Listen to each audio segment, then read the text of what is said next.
Welcome back to Second and Short. It is Friday, October 4th, 2024. NFL Week 5 is officially underway. Thursday Night Football happened last night. As you listen to this, it'll be happening tonight as we are talking, meaning it is October 3rd as we're recording, which happens to be the birthday of, let's see, what are all of his roles? Questions Time contributor, Yep. Sunday night producer. Yep. Good guy. Yeah, good guy. My brother. Made some great appearances in baseball and soccer videos during the summer. Helped us out with a bunch of stuff with the summer content. It's Nathan's birthday.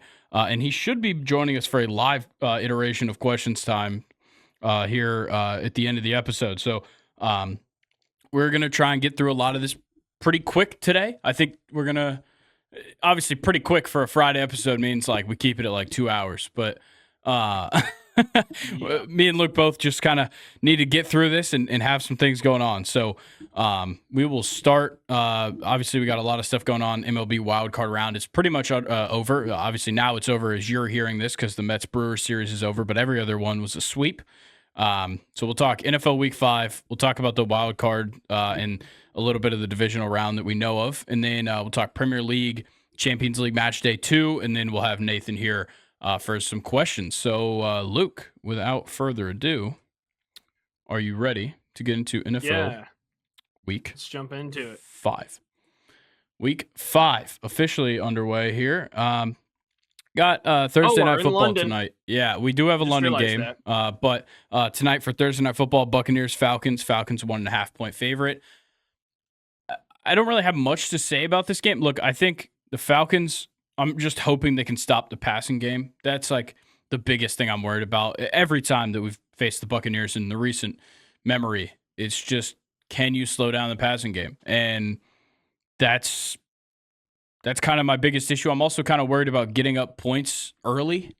That's something we've struggled with. And just scoring often, I think, is a big problem. That's something that the Buccaneers do really well, is when they do have good offensive performances, they score throughout the game. And I think that's something that the Falcons haven't done well. So I'm hoping that maybe we see a more complete offensive performance. Last week, Bijan got absolutely shut down. And we can't have that happen if we have any hopes of beating the Buccaneers. Yeah, and I'm kind of with you there. I think the Falcons are going to have to rely heavily on their pass rush. You know, we saw Judon last week, just constant pressure out of him. Yeah, I think we're going to need that again because I don't believe in the Falcons' cornerbacks as much as I do their pass rush. Falcons, obviously, their safeties are there, but I'm hoping the pass rush is kind of where they get their defense from in this game. And I would also say getting the passing game going early. Yeah. Well. It just seems like it happens too late in the games. And yes, it's gotten us wins twice to have the passing game turn up late, but it's not an ideal scenario to be, getting by the skin of your teeth every single week. Yeah, exactly. And if you're the Buccaneers, I can't believe I'm saying this, but just go ahead and forget about Rachaad White. Yeah, because you have Bucky Irving. Bucky Irving's so good. Bucky Irving is crazy. Sick. Yeah, he's amazing. I think, really, I don't even have much for the Buccaneers defense. I think they just kind of got to do what they've been doing, but I need more of Bucky Irving for sure. Yeah, for sure. Okay, yeah, I'm not really worried about score predictions because it already happened. So let's go over to London. Jets, Vikings. Vikings 2.5-point favorite in a London game. Quick start here, Grayson. Quick start. yeah, we're rolling. Can we please just get a good London game? Oh, my God. God forbid it rains or Aaron Rodgers won't know how to play football. Yeah, I have a feeling this is going to be a blowout, either way.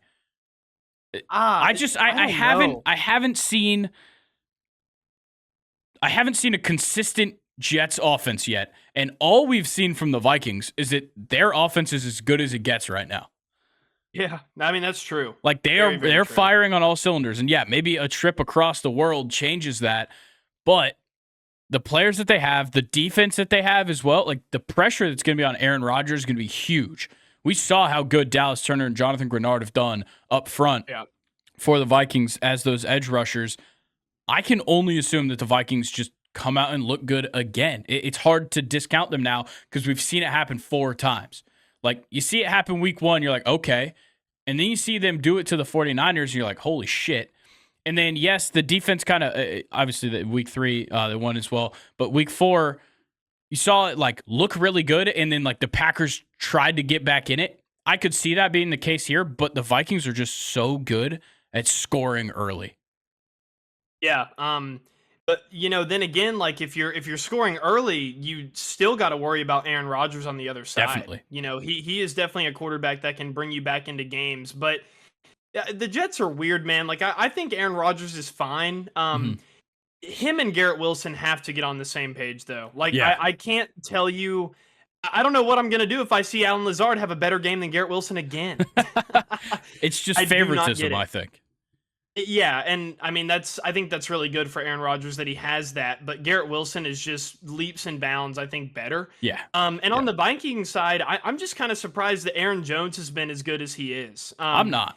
And that might, I was about to say that might be kind of surprising to some people, but I thought that this, team change and kind of staying in the same division would be a little bit weird for him, especially, his last couple of years in Green Bay. We saw a lot of like hiccups, I would say, in his performances, but like this Viking season for him, I would say is probably rivaling his best season with the Packers. Yeah, right. Definitely.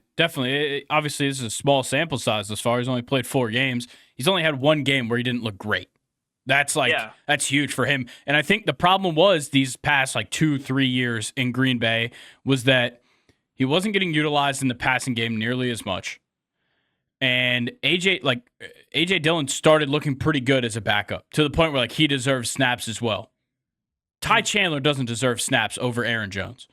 That's just not going to happen in Minnesota right now. And I think the offensive line health is there, which he didn't have with the Packers. Their offensive line was constantly beat up at every position for the past 4 or 5 years. So the fact that he's got consistency on the offensive line, he knows what he's getting out of his quarterback right now, and his team expects him to go out and help them. Because, look, he's not even really scoring a lot of touchdowns, but he's rushing for 100 yards on 25 carries and having 20 receiving yards. And that's his contribution, and it's a fantastic contribution to have. Yeah, 100%. I'm going to go ahead and give a score prediction. And how we've said before, we kind of go off vibes. You know how I vibe with Aaron Rodgers. Yes, I'm aware. I am kind of feeling, I don't know, Aaron Rodgers in London against an undefeated team. I'm going to take the Jets, 27-21. Okay, yes. I'm going to go Vikings just because I can't pick against them, and what I saw from the Jets last week is scaring me a little bit. So I'm going to go Vikings 21, Jets 17. And I'm going to go ahead and say, as soon as it left my mouth, I don't like the Jets scoring 27 points, but we're sticking with it. Okay. I'm completely especially wrong. In London. Yeah. Okay, let's move on, though. Panthers-Bears. Bears -4. This matchup fucking blows. And it's Matt Ryan's fault. It's Matt Ryan's fault. Andy Dalton's going to win. That this matchup sucks, and I'm going to tell you why. Okay. Yeah, so Matt Ryan was at Boston College from 2003 to 2007. He was the quarterback there, and he was so good at Boston College. Ryan Poles happened to be one of his offensive linemen at Boston College from 2003 to 2007. And because of how good Matt Ryan was, it got that whole offensive line a ton of attention. And Ryan Poles ended up being an undrafted free agent onto the Bears practice squad in 2008. Okay. He then got cut from the practice squad in 2008 and never played another snap of football. Got him a graduate assistant job at Boston College from his time there with Matt Ryan. Then Poles goes on to get a scouting assistant job with the Chiefs in 2009. By 2021, he's the executive director of player personnel, which got him hired as the GM of the Bears in 2022 after obviously a prior history with them. And then he made that trade with the Panthers to give them the first pick in 2023, which got him the first pick in 2024, and now we have a benched Bryce Young, and a Caleb Williams that has yet to show us almost anything here on Sunday at 1:00. Wow. So shout out Matt Ryan. Crazy. How Ring you of just unpacked all what that. was that? What is he getting inducted into? The Ring of Honor for the Falcons today, as we speak. I think. Oh, cool. I think he is. I know he is some point this season. I think it's today. So shout out Matt Ryan. Good for him. Also a good guitar player. Yeah, shout out D-Block. Clip of D-Block. That was I didn't know that existed until yesterday. But yeah, fuck Ryan Poles for making this matchup happen from years in the making. And I'm just tired. I texted you. I can't remember if it was at the end of last week or the weekend before, but like the Bears are just starting to tick me off, man. Yeah. I love the talent. I love all of their key players that they have. They're all super cool. Do something with it, bro. Keenan Allen is a non-factor on this team, and DJ Moore kind of is too. Well, it's because Caleb doesn't throw the ball well.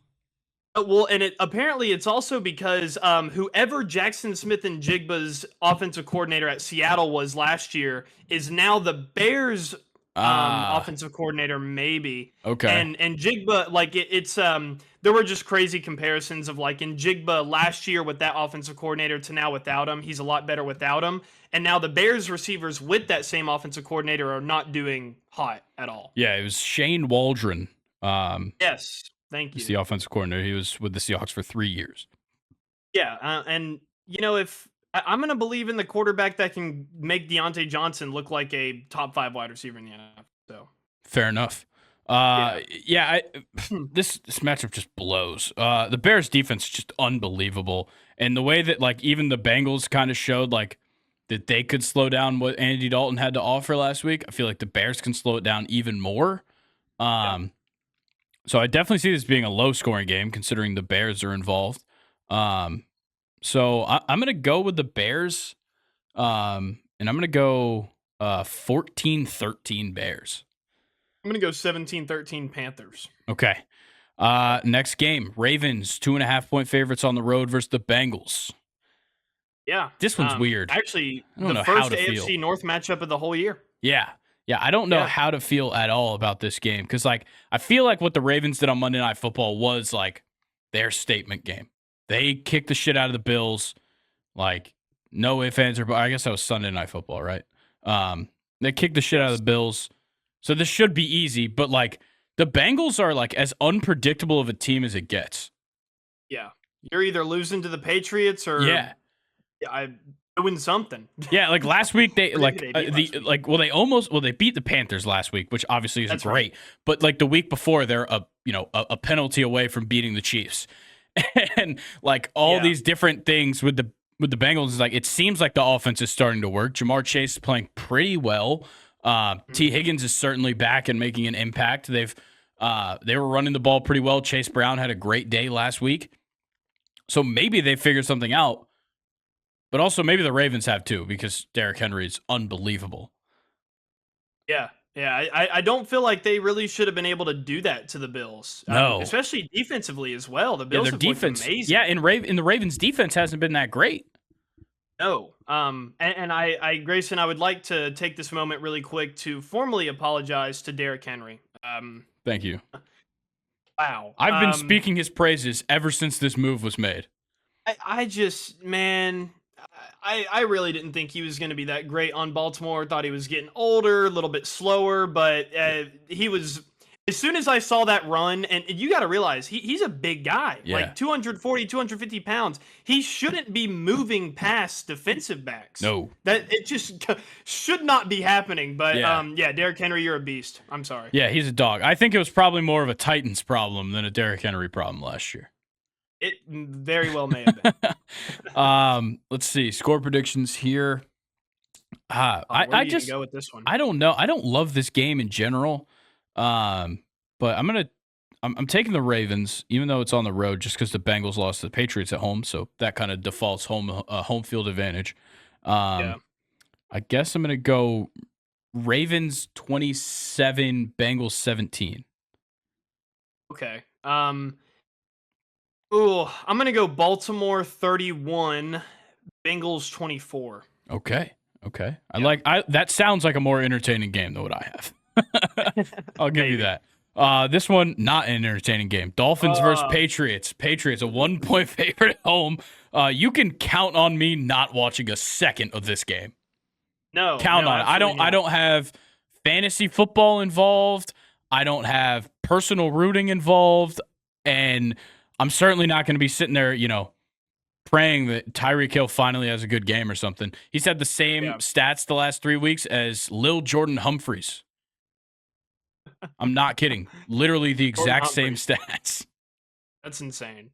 Shout out Lil Jordan. And the Patriots, like if Ramondre Stevenson doesn't rush for 200 yards, he's going to rush for 5 on 20 carries and fumble. And maybe get in the end zone one time. Yeah, if he's lucky. If he's lucky. I think that this game is shaping up to where Ramondre probably could be offensive player of the game for both teams. Probably. I really don't know what to tell you. I mean, Pro Bowl quarterback Tyler Huntley does not look like Pro Bowl quarterback anymore. He's also in a totally different offense. And Tyreek Hill's pissed. Yeah. So it's not done. Looking good in Miami. Yeah. Not at all. Yeah, I don't know how I feel at all. Like, the Dolphins suck, and the defense is getting hurt again. Jalen Phillips out for the season again. So that certainly doesn't help. Not that, like, you need to pressure Jacoby Brissett for him to throw 3 picks in a game, but it certainly, makes it a little easier on him. I hate everything about this game. I'm going to go 9-6 Dolphins. I think they have a better kicker. 17-3 Dolphins. Okay. Yeah. Also, why can't they run the ball right now very well? I have no idea. That's what doesn't make any sense to me. I think wait, real fast. Is Mostert coming back this week? He's supposed to. That's what I know. I don't know if he actually is, but he's supposed to. I mean, that could be good. It definitely could be a game changer. We've got the next game here, Browns versus Commanders. Commanders a 3-point favorite at home. Okay, I have to ask the question. Could this be the kind of defense that slows down Jaden Daniels? I think it could be, but I don't think we've seen any lick of what the Browns defense looked like last year this year. Yes, but the thing is, they're really not giving up that many points. Like, they gave up 33 to the Cowboys week 1. That's it. They've been shutting other teams down. In that game too. Yeah, there was. I think there was like 2 defensive touchdowns in that game, maybe just 1. But like the Browns' defense isn't giving up a lot of points. And like, yeah, I know they beat the Giants, or no, they lost to the Giants, right? The Browns 0-4. Yes. Okay. They're 1-3. They beat Jacksonville. That's right. They beat Jacksonville, which is certainly not something to write home about. I know Cleveland's been bad. They still play pretty good defense, and like. Jaden Daniels has not played any very good defenses yet. Yeah. So that's the thing. Like, the answer to that question is probably no. Like you said, they're not going to stop Jaden Daniels. Is he going to do what he did last week? Fuck no. Of course not. Nah. But they definitely aren't stopping. Like, they're not going to totally stop him. And I don't think Jaden Daniels has played a demonic pass rusher yet. No, that's the thing is Myles Garrett's back, and last week he looked really good. Well, not bad, like he wasn't gone. He was just banged up 2 weeks ago and looked bad. Yeah. And like last week he looked really good. So that is certainly something to think about, but it also could just encourage him to run more. Yeah. Which might be a recipe for disaster for the Browns. Yeah. I'm going to go ahead and give a score prediction because you're right. I didn't even realize that the Browns defense actually had been like holding opponents to like not that many points. But then again, Dallas put up 33, Jacksonville, who's been shaky, 18, Giants 21, and Vegas 20. Yeah, so like it's not good like offenses either. Exactly. Yeah. And this is going to be the best offense they play so far. But I'm gonna give the Browns a little bit of credit here, but they're still going to lose. Yeah. I'm going to take the Commanders 21-13. Okay, I'm gonna go 24-14 Commanders. Okay. All right, Colts Jags AFC South matchup. Jags a 3-point favorite at home. I have no expectations for either team in this matchup. Like, no. Anthony Richardson is questionable, definitely on the doubtful side at the moment. Yeah. Whether he's healthy or not, I don't have lofty expectations for him week in and week out. And I'm choosing to wait it out on Flacco.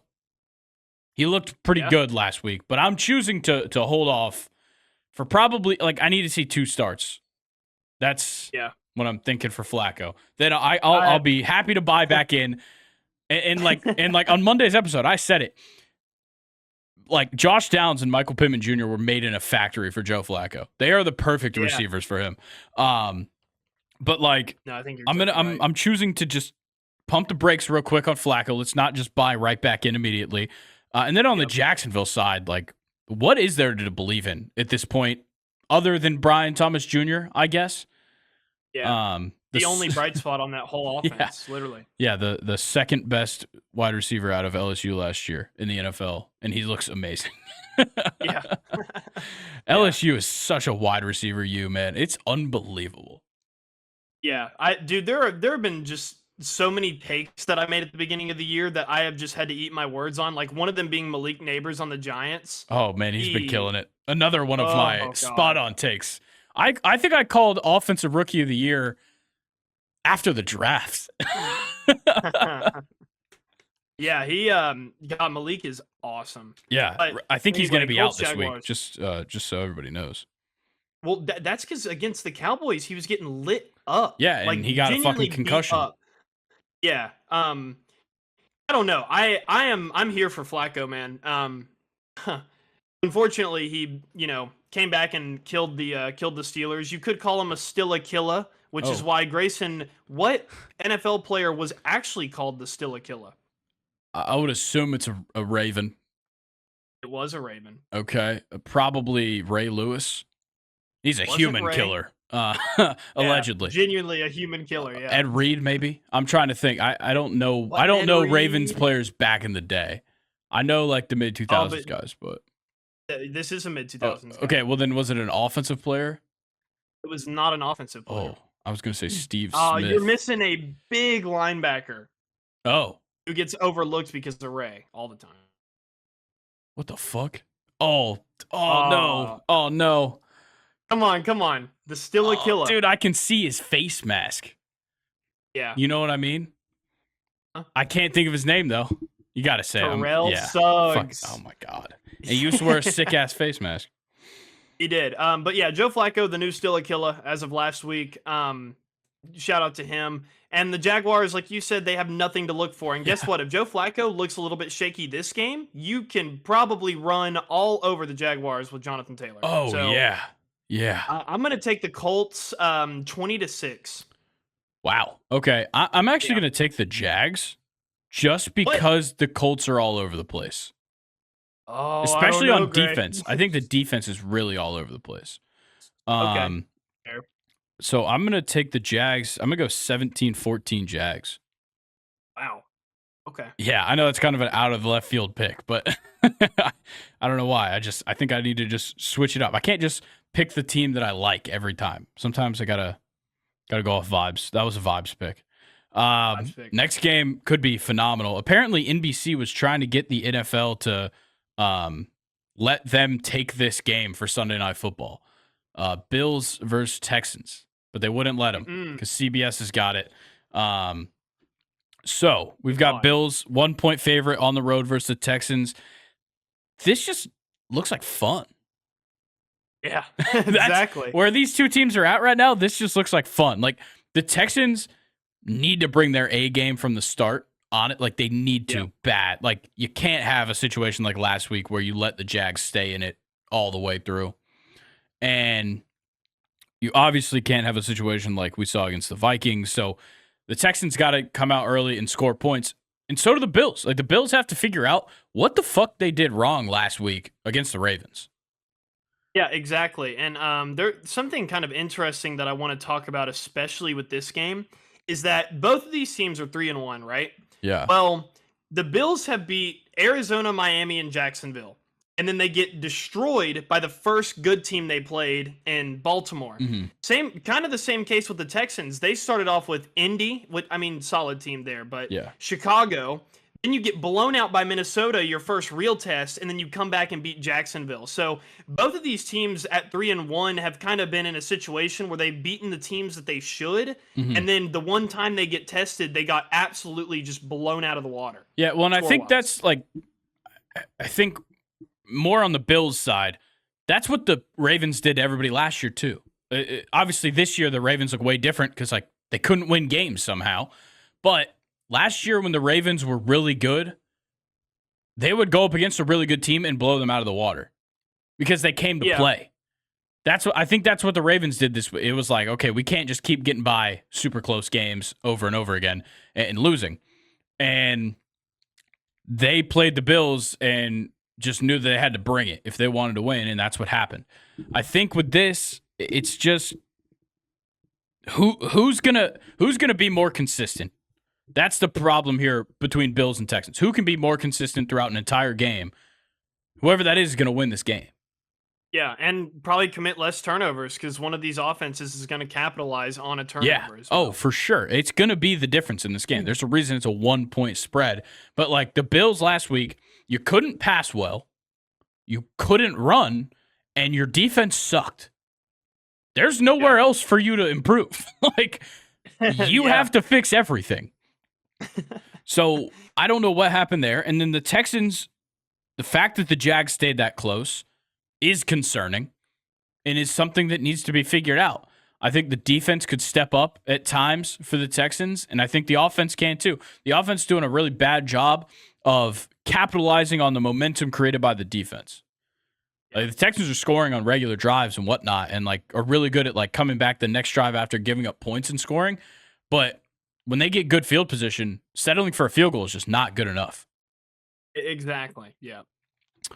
Completely agree. Score prediction. What are we thinking? I'm going to take.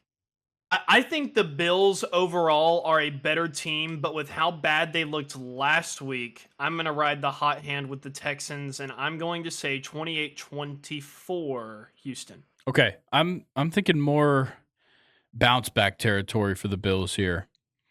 Okay. Just because it was such a good team last week. Yeah. So I'm gonna go Bills. I'm gonna go Bills 27, Texans 20.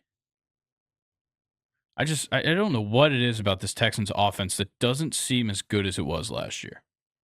Yeah. I don't know what it is because fundamentally they got better in most positions on the field.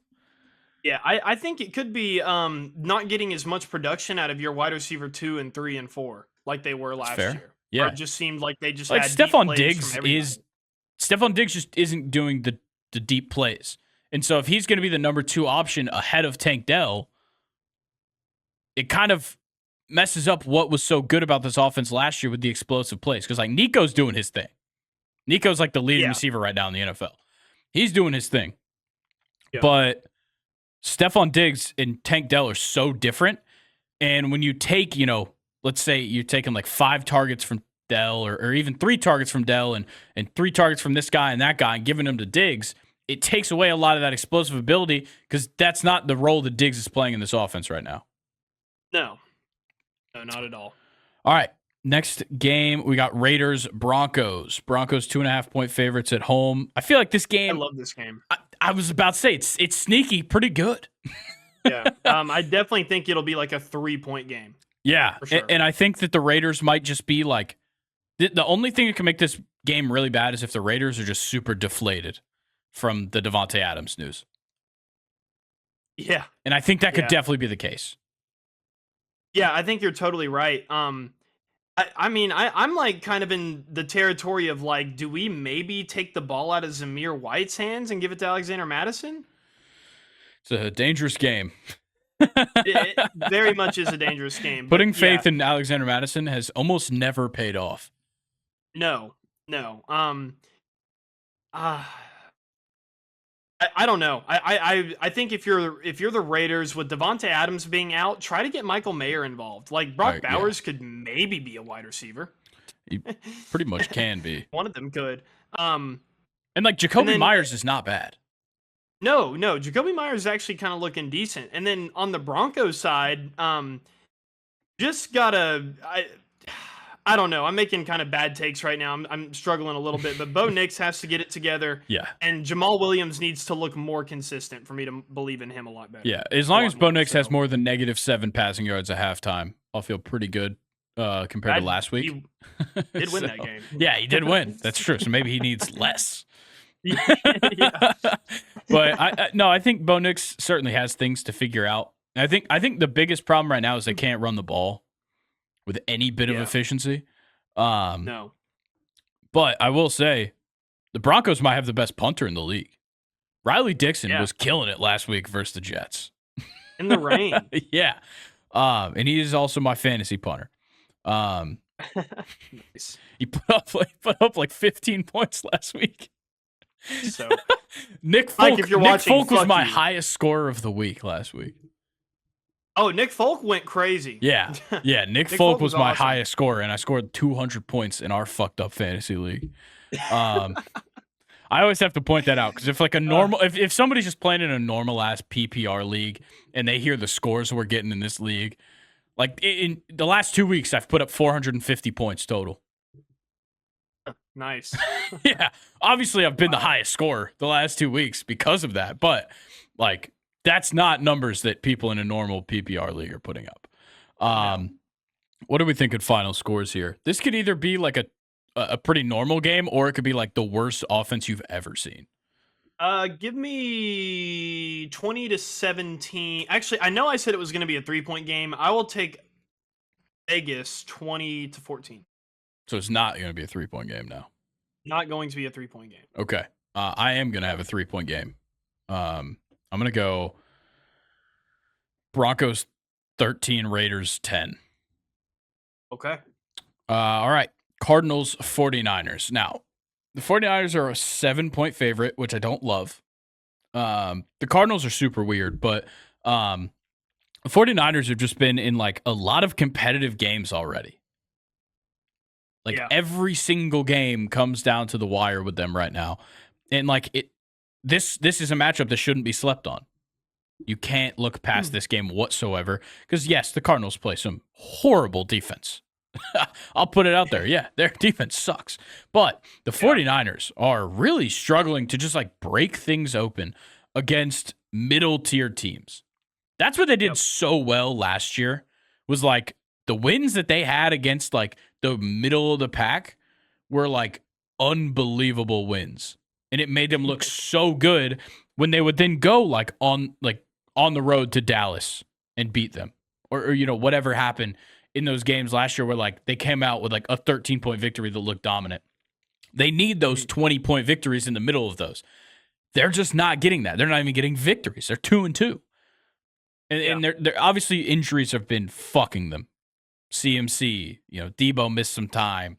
Kittle missed some time. Like everybody is getting hurt. I get that. Ayuk is Ayuk. He's figuring it out. I'll give him the benefit of the doubt there. He's starting to figure things out, but it was just like last week sucked. Last week was such an odd game. Offensively for them. Jordan Mason's been unbelievable. Couldn't ask for more out of him. But like the 49ers just have a lot of things to figure out, which seems kind of odd to me. Because not that much has changed. No, not at all. I don't know where it lies with the 49ers. I think maybe it could be just as simple as teams have kind of figured them out a little bit. Yeah. But like you said, they are banged up. But then again, like Jordan Mason has come in and done better than a lot of damn running backs. Oh, yeah. In the league. Yeah. So not really too sure where it falls there. And then on the Cardinals side, like you said, they are a very weird team because like offensively, they really like, and I'm just looking at the box score right now. Like it doesn't really look like they turned the ball over. No. So I'm not really too sure where like the 42 and only scoring 14 comes from because Connor had a good game. Kyler Murray was completing passes. I don't know. I think if you're the Cardinals, you want Trey McBride back. You need as many offensive weapons as you can. They're really just struggling to get down the field consistently. Like last week, especially against the Commanders, who they haven't punted, or like they've punted once in 3 games or something, like something ridiculous. Like that's the kind of team that you're going to get a lot of opportunities to get on the field because they're scoring early and often. And so the Cardinals got on the field a lot. I don't know how many drives they necessarily had, but it was like the fact that they only scored 2 touchdowns in that game just proves that, like, you know, they get the ball on the 30-yard line or whatnot. Well, you look pretty good moving the ball to the 50, and then you can't do anything. And that just happened over and over and over again. And I think, like you pointed out, Trey McBride obviously is a huge part of that. I think it's also that, like, Marvin Harrison Jr. has been a great target for Kyler Murray, but nobody else has. Yeah. Like, there's nothing else going on right now in the passing game for them. And, like, Yeah. James Conner's a beast, like you already pointed out. Trey Benson has been pulling his weight when they need him to. But it's just not consistent. And that's killing them. And especially against a team like the 49ers, you got to be consistent because you're probably going to play a close game.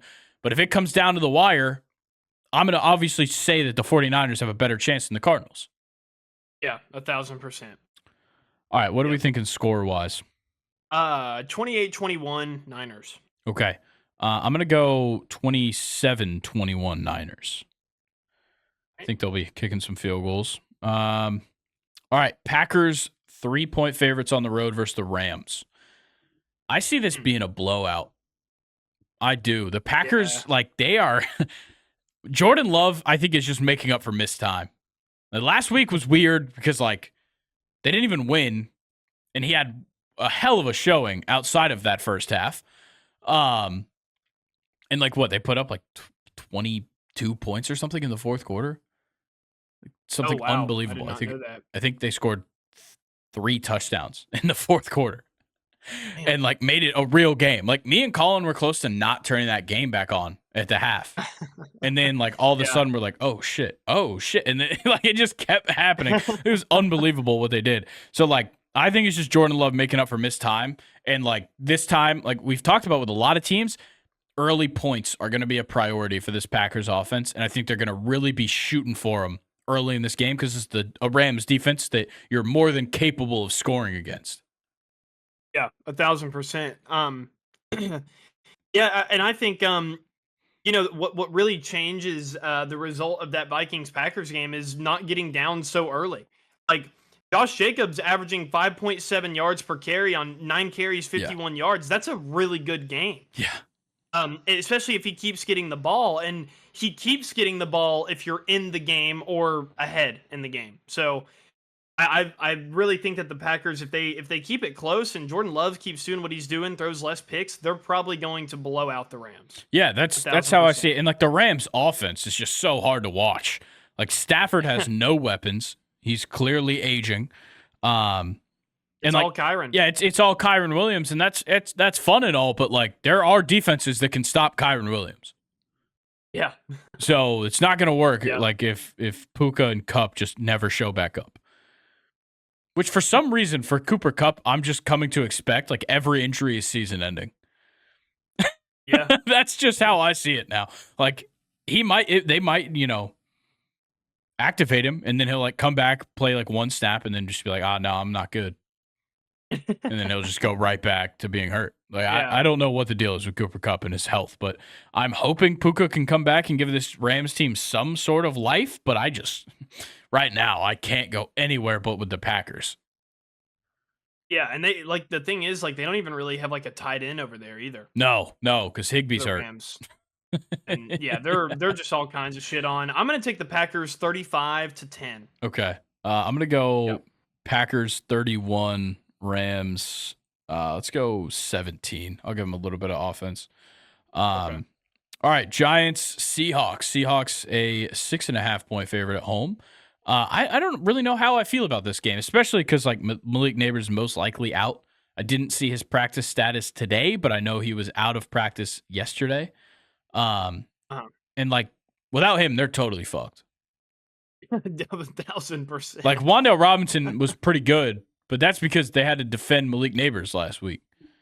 Exactly. If they don't have to defend him, Singletary looked bad. Yeah, too. Man, I don't know. I think the Seahawks can, when they want to score, they can score. Yeah, it's just they don't really want to score that often. Yeah, Monday Night Football was crazy. Oh yeah, it got wild there for a second. Yeah, it really did. I was sweating out fantasy football. Me too. My matchup was I had Njigba with the lead going into the game, and then our friend had Jahmyr Gibbs. Yeah, I had DK. I had DK and Nick Folk on Monday night going up against Amon-Ra St. Brown and Geno Smith. Yeah. That was scary, dude. Luckily, Griffin decided that he was just gonna pronounce himself victorious at 6:15 on Sunday when we both had two players. I still had a player playing in Sunday Night Football, and I had 2 players on Monday. He had 2 players on Monday. That was insane.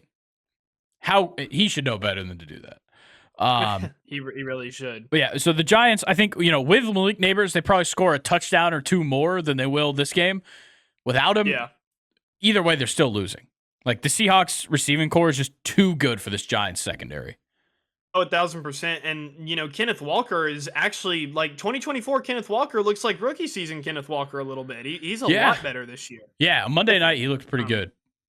Yeah, for sure. I'm going to go and give a score prediction. I'm going to take Seattle 28, New York 9. Okay. Yeah, I don't mind that at all. I'm going to go Seattle 24, Giants 10. Okay. I don't know why I said city and then mascot. That bothered me. All right, Sunday Night Football. Cowboys, Steelers. Steelers 2.5-point favorites at home. Oh, God. This feels like a pretty good matchup. You know what I mean? Elaborate. Like, the Steelers, they're not going to get away with the shit that they tried to pull last week. But, like, you got to turn it up before the second half when you're playing the Cowboys. But the injuries are a huge factor. The cornerback position was super depleted, and we saw that last week for the Cowboys. DeMarcus Lawrence heading to the IR. Micah probably going to miss a couple weeks now. Yep.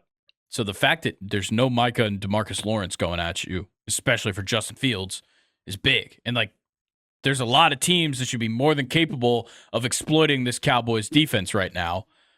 And I think the Steelers are one of those teams that could be capable of it.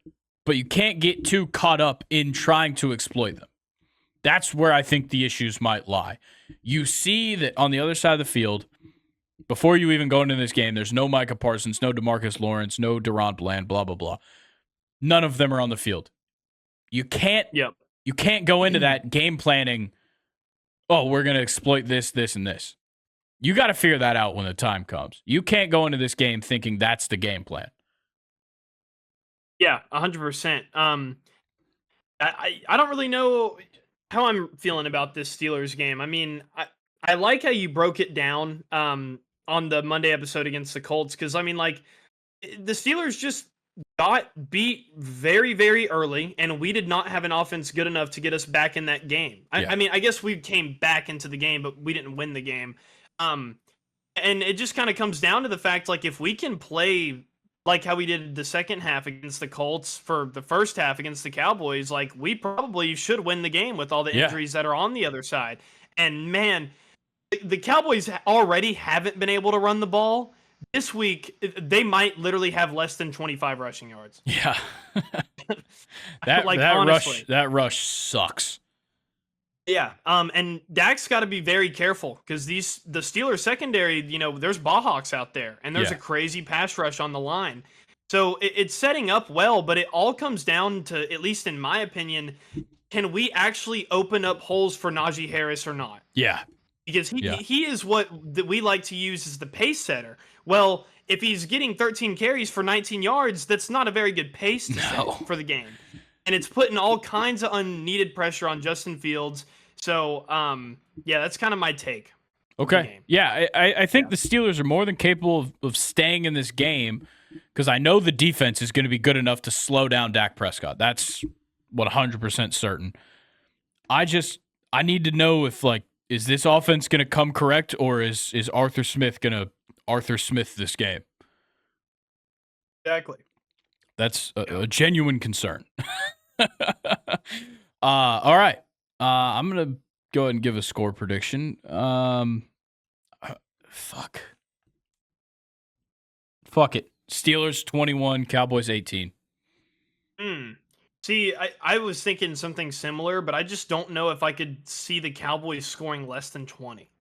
Sorry, I said 18. I meant 17. 21, 17. 18 would be hard to get to. I'm going to take the Steelers 21-20. Okay. Very close one. Yeah. Hey, we got a historic matchup.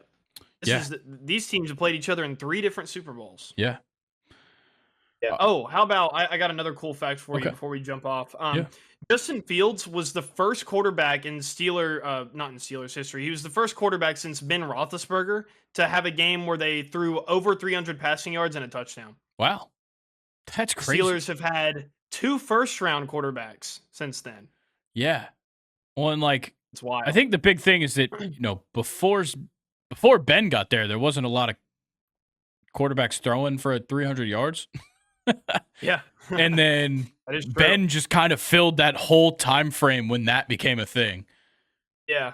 And then they passed it on to some shit quarterbacks. Yeah. Bad. I would assume there's probably a lot of teams out there that have a stat similar to that, where it's like they had that quarterback that just did everything for you. Like there's probably some kind of Tom Brady Patriots stat or like Drew Brees with the Saints stat where it's just like, this guy just filled up, 20 years of our history or whatever. So of course nobody else has done it because the league wasn't even the same before he got there. No. And I had another question to ask you. I know we're trying to speed run, but don't worry. With the Steelers sitting 3-1 and Justin Fields looking pretty damn good, is there a quarterback battle in Pittsburgh, or what do you think about Russell Wilson even being on the team at this point? Look, he's pretty much free, so it never hurts to have him. Exactly. Yeah. And if I'm not like, oh, Justin Fields is the starter, like for the time forever. Like I'm not saying he's the quarterback of the future right now for the Steelers. I think they're winning games right now, and he is part of it. I'd say that the game they lost last week, he was also part of it. So I think it's just taking it slow. I think with Justin Fields especially, you take it week by week because when he's bad, he is fucking horrible. Yeah. And luckily, we haven't seen that. Yeah, but like when he's bad, he is the reason you lose a game directly. Yeah. We haven't seen it yet, and maybe we won't. But I think it's more comforting for the Steelers in general to just have Russell Wilson back there. Yeah. So, fair. No, I don't think there's a QB battle, but Russell Wilson's more than ready to go when he's ready. Okay. I like it. All right. Monday Night Football. Saints, Chiefs. Chiefs 5.5. I think this game's probably going to suck. Oh, yeah?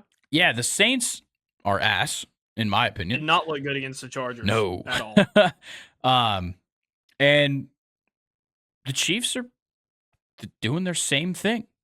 They just, what the fuck? I don't know what these two teams are doing. Like, the Chiefs barely get by yet again last week. A touchdown win over a Chargers team that is so depleted. And it just kind of sets up for the same thing this week. The Saints started super promising. Then the last 2 weeks, they just have not been good enough whatsoever. And Chiefs are likely going to be missing their number one wide receiver for the rest of the year. I have been hearing that he might not have torn it, actually. Since I wrote that note, I think he might not have torn it. He's still going to be gone for a couple weeks. People are saying that Patrick Mahomes sold his soul once again to honestly, make sure he's not out for the year. It was a football play, but I genuinely think with Rashee Rice basically being on the guy's back, Mahomes fucked him. I'm just gonna say it. Like, I think Mahomes could have done something very different in that situation. Oh yeah, I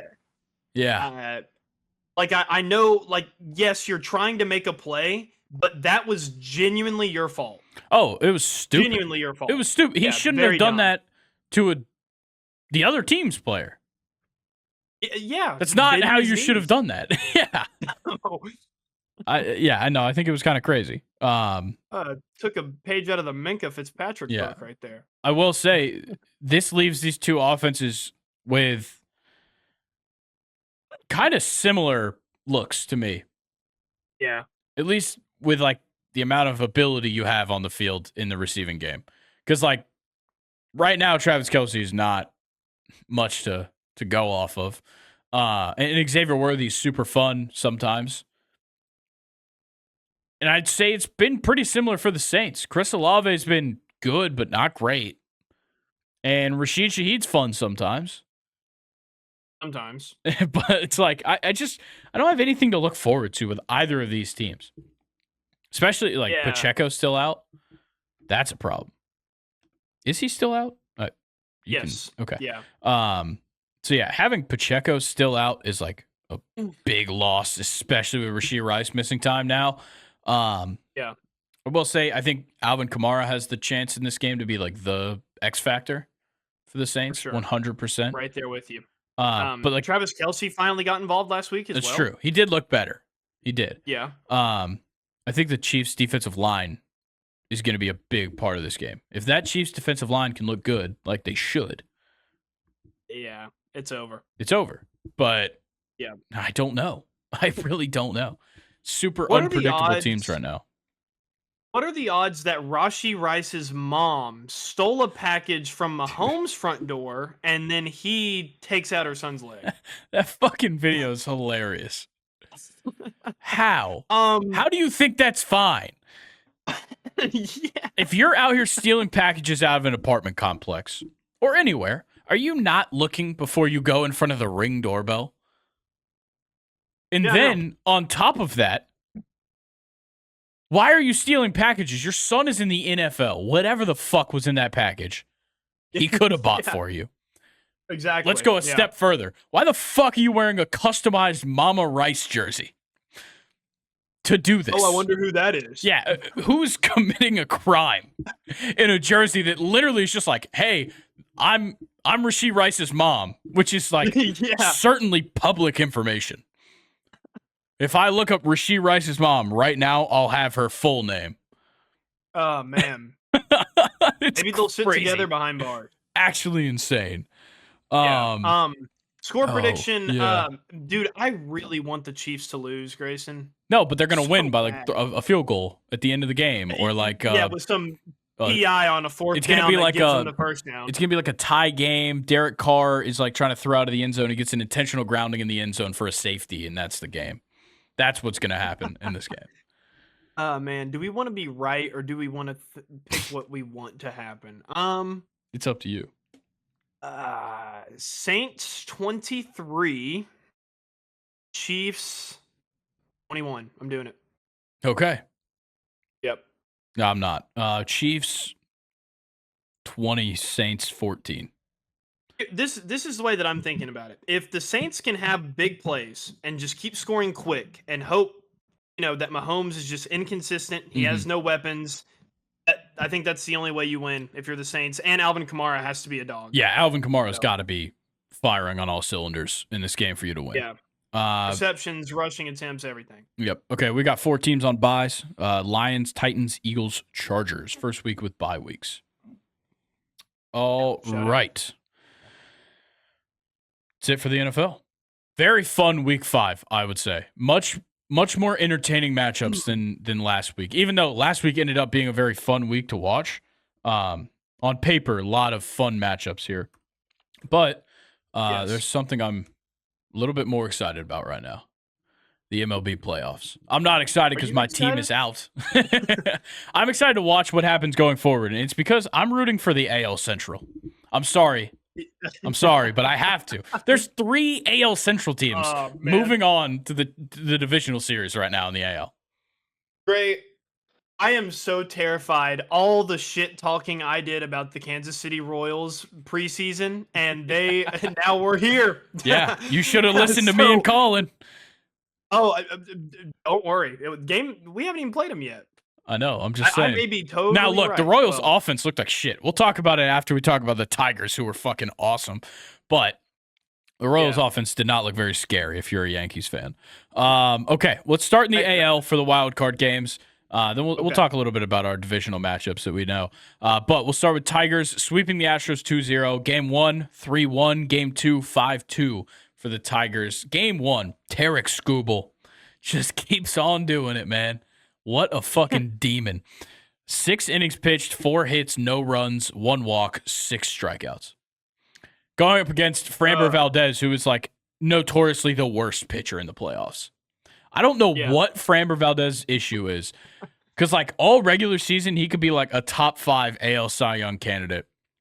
Almost every year. This year he wasn't as good, but almost every year he could go out and do that. But it comes to the playoffs, and he's lucky to get out of the fourth inning. Yeah. Like, I don't know what the deal is, but he sucked dick in game one. And Tarek Skubal obviously looked amazing. And the Tigers pull it off in game one, which was like already miraculous to people. Yeah, and I think also for the Astros, it sucked not getting Kyle Tucker involved. Or, well, he didn't get himself involved. Yeah, it's his fault. Too. Yeah. But yeah, just I mean, it was a good game. I'm just overall glad the Astros are out of it. Yeah, and then in game two, the Astros tried to do something. Hunter Brown, holy shit. What an outing for Hunter Brown in game two. 5.2 innings pitched, 2 hits, 1 earned run, 2 walks, 9 strikeouts. He had 8 strikeouts through 5. Oh, man. Yeah, he was unbelievable, and then just kind of wheels fell off there in the 6th inning. Gave up a run, got pulled out of the game. But I got to give some love to the Tigers. They ran a bullpen game in game 2, up 1-0 against a team that's been to what, like the last 7 consecutive ALCSs? Yeah, something like that. It's something around that. And they were like, fuck this bullpen game to knock these guys out. And it was perfect. Analytics with like the opener and blah, blah, blah, never would have seen a perfect fucking bullpen game like this. Not a single pitcher recording 2 innings pitched, which is unbelievable effort. The only runs allowed were by Jackson Jobe, who just got brought up 2 weeks ago. He played 2 games this season. He's like 20 or 21. And poor guy. He's like a top 5 prospect, I think, in the minor leagues. Gets brought up, pitched 2 games. He really didn't pitch that bad. Comes into this game, only recorded 1 out and got lit up. But like, it's literally his 3rd time pitching at the MLB level, and it's a fucking game to clinch the wild card against the Astros. That's a huge spot for him to come into, and then they picked it up like nothing. The rest of the way, unbelievable. On Presley too. Yeah, Ryan Presley out there getting shit on. This guy for like what? This entire time they've been making the LCS has been like the most important reliever in their bullpen. Yes. All of a sudden, they're like, you know what? We're going to go out and get a real fucking closer in Josh Hader. And so, Ryan Presley, you can go to the setup man and you can give up, 4 fucking runs or 3 runs? And then Hader also didn't look good. Yeah. I don't know what the fuck the Astros did this season, but, you barely won that division. It was comparable to the Twins winning the AL Central last year. Yeah. But at least they made a run in the fucking playoffs. The Astros won 86 games to win an AL West with the reigning World Series champion, a Mariners team that had lofty expectations and one of the best pitching staffs in the league. Obviously, the Angels and the Athletics didn't have very high expectations, but the Athletics weren't a bad team all year. And the Astros only won 86 fucking games to win that division, and then they come and stink it up in the playoffs. Yeah, they looked like in the playoffs like they did the first 2 months of the season. Yeah. It's like, when everybody says, everybody's 0-0 in the playoffs start, the Astros took it to heart. They're like, it's 2024 and we're 0-0. We're going to play like shit. Yeah. Let's just do what we did at the beginning of the year. Yeah. So the Tigers move on to face the Cleveland Guardians. Very excited for the Tigers. Me too. I'm rooting for them. I got to be honest. I am. And once again, shout out to Colin. From the top ropes 2 weeks before the season's over, being like, oh, the Tigers are definitely the team that's going to make it in the wild card. They were like 4.5 games out. Unbelievable. Yeah, shout out Colin. Unbelievable foresight by Colin. Okay. Wow. The next matchup, Royals sweep the Orioles 2-0 in the wild card. Game 1, a 1-0 victory. Game 2, a 2-1 victory. Really, the Royals, I did not expect this sweep. The Royals pitching was unfucking believable. Cole Reagans, in his first playoff appearance, 6 innings pitched, 4 hits, no runs, no walks, 8 strikeouts on 90 pitches. Yeah, unbelievable. And he only got taken out of the game because he was cramping. Yeah, and across the side from him, Corbin Burns had a sick fucking game. Yeah, just no offense with him. Yeah, I know. That was the biggest thing. It's the Royals bats were not very good, like I said earlier. No. But, they just lucked out. And in game 2, Seth Lugo pitched a pretty good game, but the offense just hadn't done anything, so it wasn't good enough for him to stay in after he gave up the home run that tied the game up. And so they kind of just had to take him out in desperation. And then the bullpen just stepped up. After Lugo comes out, the bullpen pitches 4.2 innings, gives up 1 hit, 1 walk, and that's it. Yeah. That's exactly what you're calling for when you have to take your pitcher out through 4.1 innings.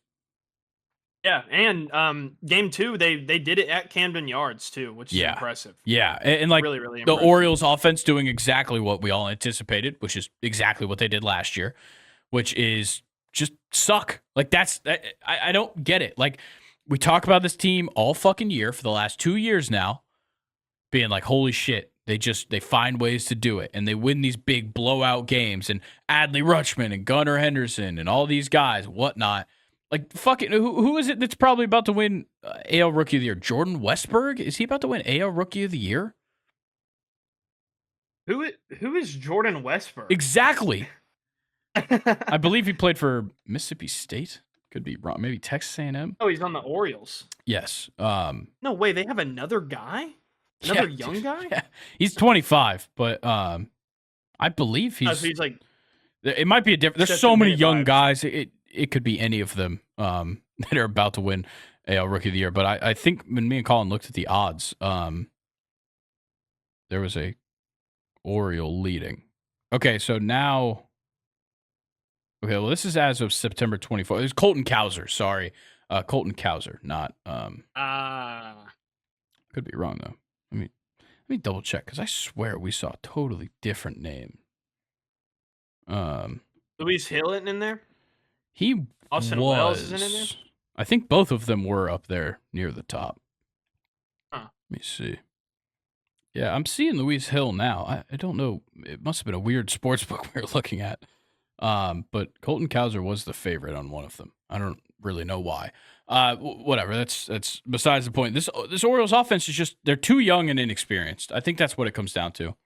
There's no experience in October in anybody in that lineup, because the veterans in that lineup are Cedric Mullins, who never makes the postseason except with the Orioles in the last 2 years, and Jorge Mateo, who has been on the Orioles for multiple years. There's no experience there whatsoever to take with them into the playoffs, and I think that kills them. And the Royals, just, the offense was bad, but they were able to put it together when it mattered. Yeah. That's the big thing. 100%. I'm right there with you, man. Okay, let's talk about the National League then. Well, I guess the Royals going on to face the Yankees, which we'll talk about after we talk about the National League games. So the Mets and Brewers are tied at 1. I believe they get underway in an hour or so. Totally could be wrong. But I know the game's played today. This has just been a great series to watch. A lot of back and forth moments from both teams. Last night was awesome, but game 1, game 1, Milwaukee immediately goes up 2-0 in the bottom of the second, or bottom of the first, sorry.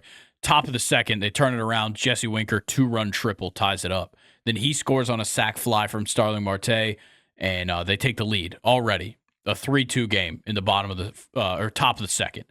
Then Brewers score 2 more in the bottom of the fourth, take a 1-run lead. Next half an inning, Mets top of the 5th, score 5 runs on 5 hits, and hold on to that. Win 8-4. Crazy way for that game to go. Yeah. Severino, what a showing. Supposed to pitch that second game of the doubleheader. Then the Mets won game 1. They pull him from the start. They start Joey Lucchesi. And Severino stays off one more day and pitches a gem against the Brewers. Yeah. And then game 2, Jackson Chourio. Starling Marte. Well, yeah, Starling Marte as well, but Jackson Chourio putting the Brewers on his back.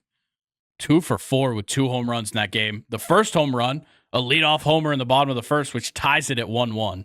His second home run of the game-tying home run in the bottom of the 8th inning, which set up Garrett Mitchell to hit a 2-run shot and take the lead 5-3. Yeah. Which also, Phil Maton, whoa, what were you doing, buddy? I was seeing a lot of, better learn Korean, better learn Japanese. A lot of that for Phil Maton. People were not happy with his 3 runs that he earned there in the 8th inning. But yeah, how this series has just been so exciting, honestly. Yeah, I don't even know what to expect for the game tonight. No, me neither. I have You've no got idea what to the think. starting pitching matchup is fucking atrocious. It's Jose Quintana for the Mets versus Tobias Myers for the Brewers. Oh man, I gotta be honest. I don't know who the fuck Tobias Myers is. I've never heard that name before. And he looks like a stock human being. Oh my god. I have no expectations for this game whatsoever, other than I'm sure it'll be fun. It looks like when you create a Madden player, but like don't change anything. Yeah, like the only identifying factor about him is that no, there's nothing. I thought I saw something in his picture. No, he's got wispy eyebrows. There you go. That's the only thing. Thin eyebrows. He's probably one of those government drones. Probably.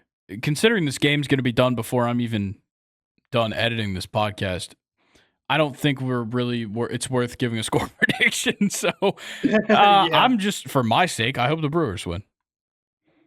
This is the first time they've won a playoff game in like 4 consecutive trips to the playoffs or whatever. It was game 2. It's crazy.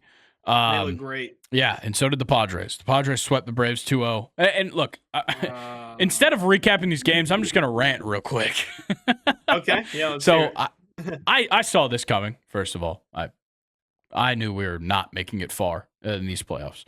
But how fucking fitting is it to somehow make it to the playoffs as the Braves, despite all of these injuries we have faced? You know, Strider in like the first 2 weeks of the season, and Fried missed time, and obviously Acuna and Albies and Riley, like Acuna and Riley out for the season. Albies just came back into the lineup. Ozuna and Olsen, the only 2 guys on this team that played every day.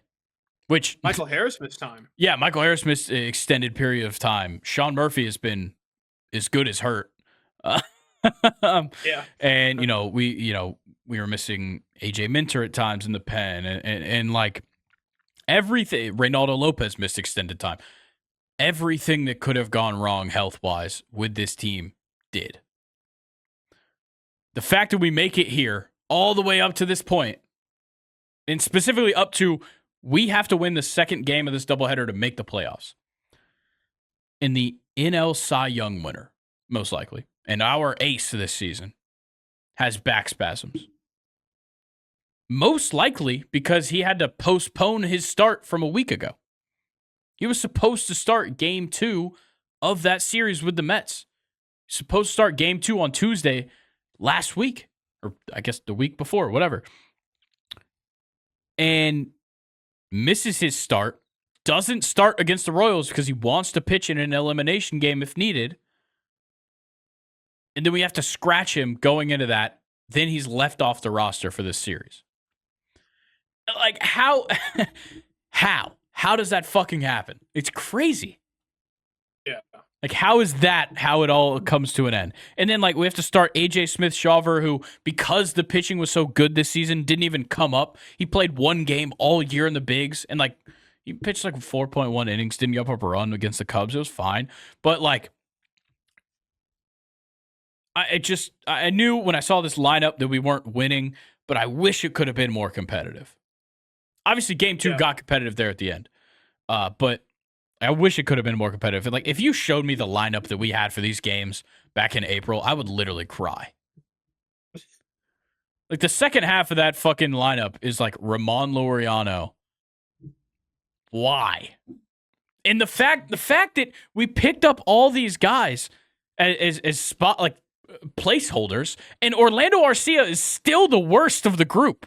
He still fucking bats last because he deserves to. It is crazy. Oh, man. I don't get it. And also, Michael King, I'll give him a shout out. Michael King is a fucking dog. 7 innings, 12 strikeouts was unbelievable. I think the Braves struck out 15 times. Ozzy and Ozuna struck out 3 times each. Do you know what I would do for Michael King back and Carlos Rodon to just be shipped to some different country? I would do a lot for Michael King, honestly.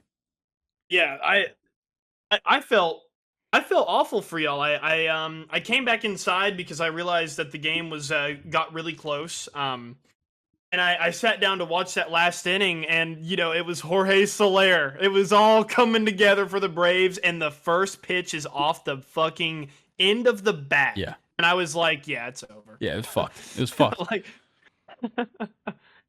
yeah. Oh, man. And then, like, to just put more salt in the wound with game 2, Max Fried looked like fucking garbage. And that's probably the last game he'll play as an Atlanta Brave. Yeah. That sucks. And we fucking traded him. We got him from the Padres. And they just ended his Braves career. That sucks. Also, shout out Michael Robert Harris. Suarez? Robert Suarez is sick. Nasty pitches. Yeah, he's sick. Ridiculous pitches. But yeah, Michael Harris, shout out. He tried to give us a chance. Game 2 was awesome for him. And so did Jorge Soler. That late home run was nice. Could have used another one. But, yeah, the second half of that lineup was just the downfall in both games. It was so fucking bad. But, on the positive side, I love watching this Padres team. They are exciting. They are exciting. I don't know. I guess I'm kind of ignorant, but, like, I didn't really realize that the Padres had fans like that. Like, the atmosphere, just watching it on the broadcast was rocking. And I think it's top 2 playoff atmospheres in baseball. Like behind Philly? I think it's arguable. Who you putting one? No, yeah. I think it's either Philly or San Diego. People just don't get to see it a lot. San Diego's got a devout fan base. Also, shout out to the San Diego fans because those guys, first of all, showing up and like not being assholes. Philly, that's a direct shot at you. And I was seeing tweets on my For You page all day today, last night, whole time. All of these Padres, fan accounts, blah blah blah, all that stuff. All of them just being like, shout out the Braves for not being assholes. Yeah, because Dodgers fans on social media are the worst. Philly fans are like actual criminals on social media. I think there's some things that I've seen Philly fans say about other teams might be hate crimes. Yeah, probably. And I think Boston's racist. Yeah, yeah. Well, yeah, I think that's just pretty implied. We all know that Boston fans aren't the best people. Yeah. But it's like it was refreshing to not have to deal with fucking Philly fans telling you that they're gonna murder Austin Riley's family and in a video game. And I'm sure Padres fans were just glad that they didn't have to deal with the Dodgers yet. I'm rooting for them. Fuck the Dodgers.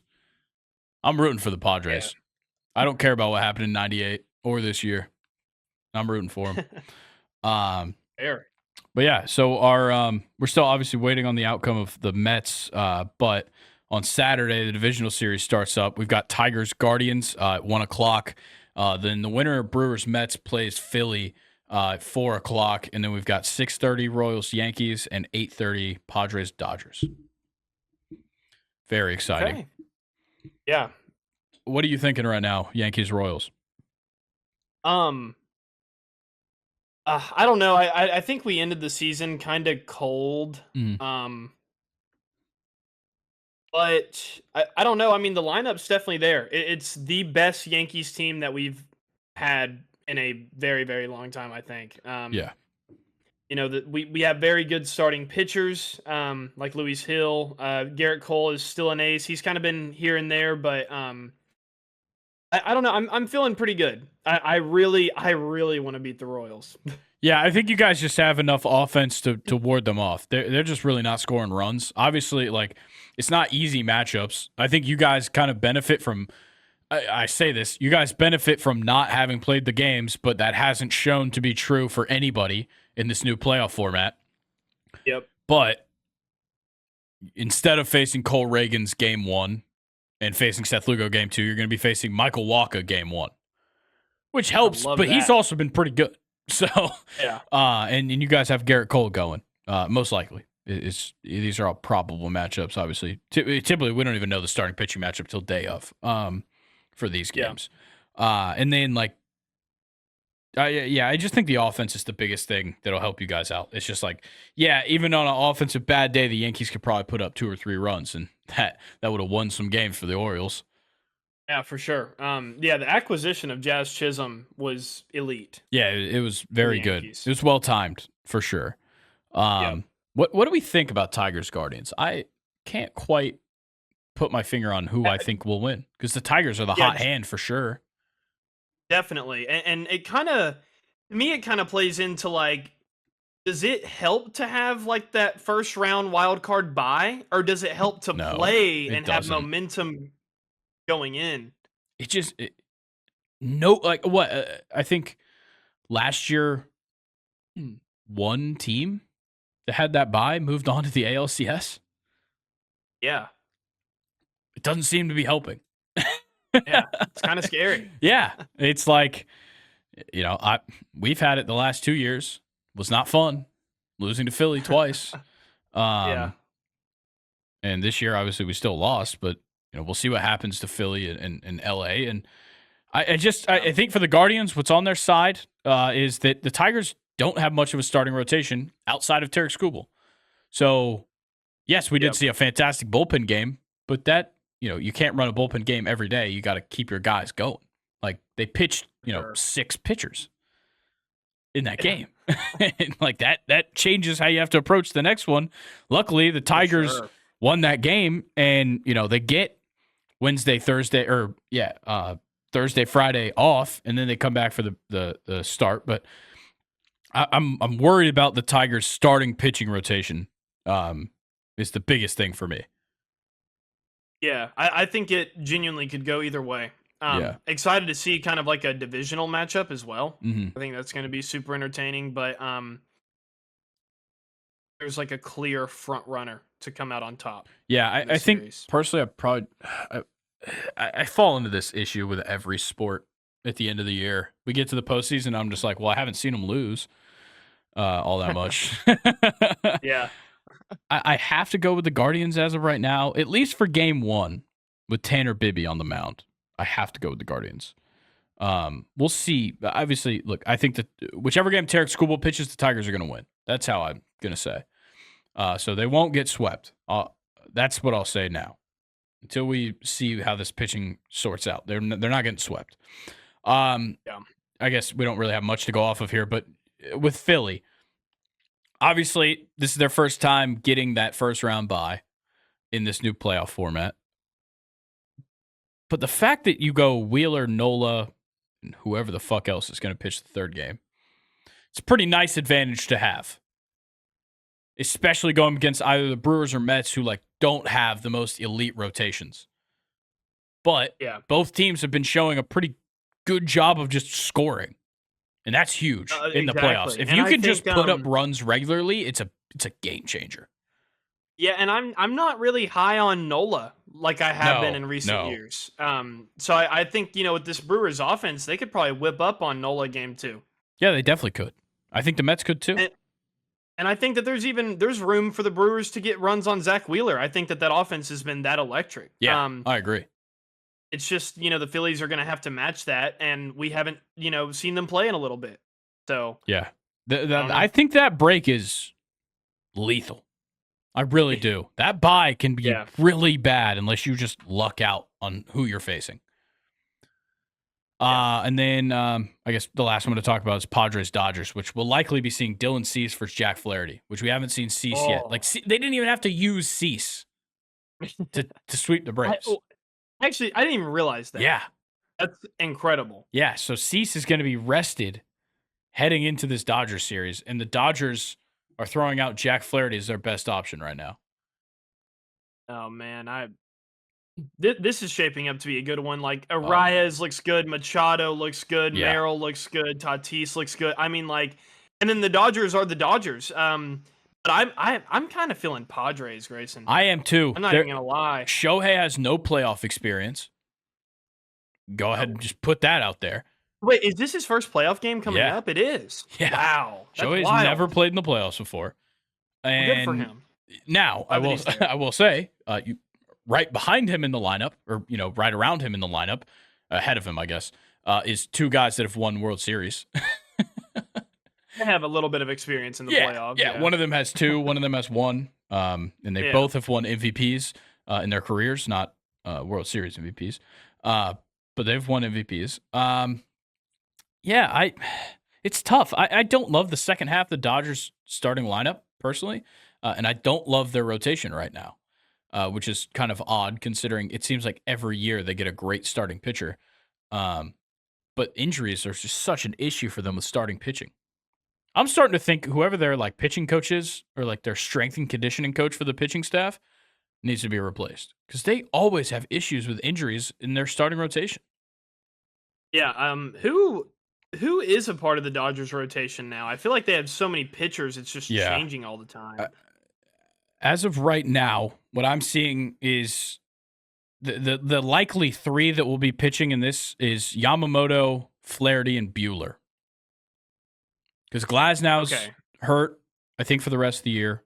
He's out. And Kershaw's on the IL. Oh, man. Those are the 2 guys that I feel like are more sure options for them. Because Flaherty, hit or miss. Yamamoto, we've seen hit or miss. And then Buehler bad. Just... I don't know about Buehler. He just came back after a long time out. Like, he was out for like a year and a half. It was a long Tommy John recovery for him. I don't know what's going to happen. I think the Padres are winning it. That's what I'll say. You heard it here first. There is no way the Padres lose this series. Okay. Whoa. Thanks for second and short. Let's not get too ahead of ourselves. Get your mom's credit card. Make some prize picks. No. Do not. Don't take his advice. Don't do that. What we will do though is talk about the Premier League. We got a couple of matches to talk about. Yeah, take a little stroll across the pond, whatever the fuck you want to say, and talk about some soccer. And somehow this week, all the good matchups are on Sunday. I don't know how that happened. Nice, but I guess don't watch soccer on Saturday, at least the Premier League. But yeah, we'll start off Villa versus Manchester United. Obviously, Villa. Big time in the headlines right now. They beat Bayern Munich midweek in the Champions League. And Manchester United also big time in the headlines because their whole squad is in disarray. Heard a lot of Ten Hag fired. Ten Hag probably should have been sacked at the end of last season. They brought him back because he somehow scrounged up an FA Cup. And that was just good enough for them, I guess. I'm going to be honest. I have exactly zero confidence in any player that steps on the field in a Manchester United jersey right now. Yeah, it doesn't even matter who it is. Yeah. Genuinely. I can't. And I think it's probably that makes it seem like it's a Ten Hag issue. If every single player steps on the field I have no confidence in, that's a problem. Because like there's some bad teams, and I'm confident in somebody on that team. Nobody on Manchester United right now has the ability to perform. No. It's unbelievable. Absolutely nobody. I mean, their game against Tottenham was just shambles. I mean, they lost 3-0 with a red card. And then you're drawing 3-3 to Porto. Yeah. Brutal. Who does Porto have that should be scoring 3 goals against you? And I don't want to disrespect Porto. They're a very good team. Yeah. But like, it's probably some like random Brazilian or Portuguese guy that you've never heard of. If I had to guess, you know what? I'm curious to follow you up on this because it's probably like some guy that either is going to play in Turkey next year or played in Turkey last year. Yeah, we had goals from their number 9, 2 of them actually. Mr. Samuel Amoradon. Oh, I do know that name. Pepe. I recognize the name, and Pepe is pretty good. Yeah.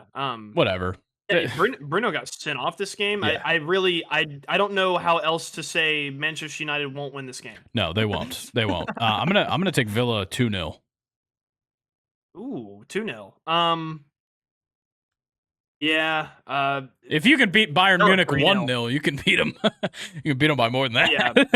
I'm gonna take Villa 3-0. Okay. Next game, Chelsea versus Nottingham Forest. What are we thinking? Nottingham coming back down to earth after the win over Liverpool. They drew with Brighton. They lost to Fulham, which is not where you want to be heading to play Chelsea, which might be the hottest team in the Prem right now. I'll give you your props. That's what I was going to say. I really do think you guys are like only team right now in the Premier League that's won their last 3 matches. And you're scoring goals at will. is unbelievable, the goal scoring right now that Chelsea's showing. Yeah. It's making me smile that you just said that, because it's starting to hit me that my team might be coming back finally. They're killing it. They are. They are killing it. I'd really, and this isn't really even me trying to be biased. Forest are going to have a very tough time against Chelsea. Chelsea have been possessing the ball, like you said, scoring a lot of goals, not conceding a lot of goals. I will say the 4-2 win last week, the goals that we gave up were pretty shit. I'm not going to lie. It was just, and Brighton's not weird a bad mistakes. team. Brighton they're not a bad team, but we definitely made their goals super easy for them. If Chelsea can limit those mistakes and keep attacking like how we have been, it could very comfortably be 2-0 against Forest, but you could probably even go a little bit higher. But then again, to give Forest some credit, they haven't really been conceding a lot of goals. No, not at all. The Nottingham Forest defense is kind of their biggest asset right now. I'll go ahead and just give my score prediction. I'm going to go Chelsea 2-1. I'm gonna match you on that. I just think Nottingham Forest has looked good enough to at least be there. I think it would probably be like Chelsea goes up 2-0, honestly, and then Nottingham Forest just scores a late goal. What I don't want to see happen, though, and I think, kind of like talking myself into a trap game here, if Nottingham Forest can make Nicholas Jackson look like how he has for majority of his time in a blue shirt, we might honestly lose the game. Yeah, or draw. That's fair. That is fair. We'll see. But I don't think so. We're hot. So okay. Final match: Brighton Spurs. I think these two teams are both in really weird spots. I think they're 10th and 9th in the table, respectively. Brighton taking a huge drop off since the start of the season. Tottenham just kind of all over the place. Like they just can't play super well against great teams. For Tottenham at least, and I don't know where Brighton falls. Like I don't know if I can consider Brighton a great team right now. Yeah, Tottenham have won their last 5, but we've seen opponents like Coventry, Brentford, Qarabag, Manchester United, and Troy Polamalu. Nice. They really not very good teams. No. And I don't know, kind of a weird game. I'm kind of feeling a draw. I am too. I was thinking 1-1. Spurs is fine. The defense, I think the issue is like they're getting hurt in like the worst spots. Yeah. and kind of the same goes for Brighton. They're running right back into what we saw them run into last year, where it was like early on, they look phenomenal, and there's like 6 players out the next week. Yeah. And I wanted to also mention, I'm sure you saw the Mickey Van de Ven assist against Manchester United, right? Mickey Van de Ven's a dog. He's so completely good. Agree. I think it was Rio Ferdinand who said it, but like there is not a center back in the league except for him that could do that. Yeah. And before we move on, the Premier League team of the week or team of the month will be coming out. I didn't have time to post it earlier this week. It's coming out Friday, probably mid-afternoon. Not a video. It'll be a graphic carousel on Instagram, and I'll probably post it on TikTok as well. I apologize. Check it out there. No, I'm sorry. It's not an issue. Not an issue. Long week for both of us. Let's run through the UCL really quick. I believe Nathan has arrived. So we'll run through the Champions League really quick, and then we'll get Nathan in here for questions time. Not going to harp too much on many of these games. I think there was kind of overarching things to talk about with this week for the Champions League. Lots of blowouts and lots of upsets. Very odd week. Like we'll start the blow-offs with a team that's been a huge surprise, Brest, 4-0 over Salzburg. And second in the table. Yeah, second in the table, mainly because they've scored like 7 goals. And then you have a 1-1 draw between Stuttgart and Sparta Praha, and then Inter 4-0 over Red Star. And then the biggest blowout of the week, Borussia Dortmund 7-1 over Celtic. And you had a hat trick from Kerem Adeyemi, in which he later, after the game, got interviewed by Peter Schmeichel and said, "I'll never forgive you for what you did to my son," because in case anybody hasn't been keeping up, Kasper Schmeichel is now the goalie for Celtic. Oh. So, very brutal moment for Peter Schmeichel. Yeah. Oh, man. To have to interview Adeyemi after a hat trick against his son. But very, very good showing by Dortmund. Celtic look fucking brutal. Yeah. And how about the Ultras showing in that Dortmund game? They were lighting it up. Dude, they were out. Big pyro party. Yeah. How about Barcelona? They seem to be not showing up very much sometimes. And then all of a sudden, 5-0. It was young boys, and there was an own goal, but still, Barcelona showing up like this, and like a Lewandowski brace is pretty cool to see nowadays. Yeah, you're fair. Yeah. And you may not be able to register players, but damn it, you can score 5 goals against some young boys. Okay, well, there's young boys on Barcelona as well. Next game, Leverkusen, a 1-0 win over Milan. I pointed this one out last week in the preview as probably a really good game. And it was. Victor Boniface scored 51st minute, and that's it.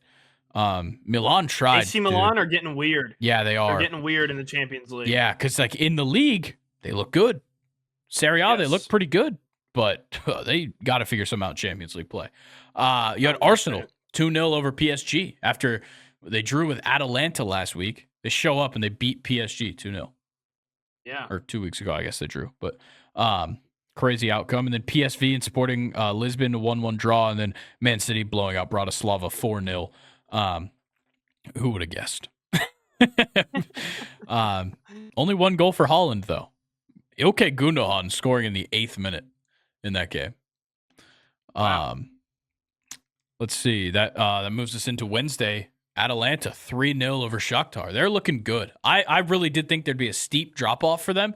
They haven't missed a step. It's kind of crazy, honestly, for Atalanta. I agree. And then you have Girona 2, Feyenoord 3. That game, just a shitload of goals. And how about Feyenoord coming out and beating a Girona team that took PSG the distance? Once again, own goals, a big problem for Girona. 2 own goals in this game. That's not a good way to win there. Yeah. Crazy. At least you canceled out your own goals with the goals that you scored. Yes, that is true. But and then both teams had a goal disallowed in this game. Like it was just weird. Very weird game. But Feyenoord get a win over Girona. Liverpool beating Bologna 2-0. Like I said, Bologna, the wheels are probably going to fall off all year. Unfortunately. And then how about Juventus just fighting through and winning this match against Leipzig? Week. Easily the game of the week. You had a Di Gregorio red card in the 59th minute, down 1-0. And then Benjamin Sesko gets the brace on a penalty in the 65th. They made it a 2-1 game. They take the lead after Vlahovic, his first goal was in the 50th minute, which made it 1-1. They score the penalty. Yep. Vlahovic answers 3 minutes later with his brace. And then Francisco Conceição with an unbelievable run into the box and a great finish in the 82nd minute to win that game 3-2, down to 10 men for almost half the game. Yeah, and I think you and I have both agreed on this, maybe even said it on the podcast, but this Juventus team is so much fun. I love these guys. But unfortunately, during this game, Bremer got hurt, and now he is out for the season, unfortunately, which just blows. We've had some bad injuries in this next game. I don't know if the injury happened in this game. I think it might have happened before this game. I'll have to see if he was in the lineup or not. But Robin Lenormand had a traumatic brain injury. Yeah. I don't know the exact situation. He was not in the lineup for this game, so I would assume it happened probably in league play over the weekend. But I saw that injury. I was like, holy shit. But Benfica thrashed Atletico Madrid 4-0. Another wild game. Yeah. A lot of Argentinian national team players in this game. Angel Di Maria, good for a penalty. Yeah. And so many guys on this Benfica team that just show up out of nowhere. There's 2 Turkish guys scored goals in this game. Never heard of those people. No. Never. Of course not. Because they play for Benfica. I'm sure you've either never heard of them before, and I don't know what it is with Portugal and Turkey. I think they're both competing to be the next best league after, I guess, Liga. Yeah. They're just it's them and Netherlands are all in this constant competition to be the next best league. in Europe, and they just trade players throughout. And how about this? Like you still had basically a Atletico Madrid starting lineup that played in this game. Benfica 19 shots to Atletico Madrid's 4. Unbelievable offense by Benfica. Unbelievable, and no shots on target for Atletico Madrid. While out of those 19 that Benfica had, they had 10 on target. That's so a just pretty good conversion rate.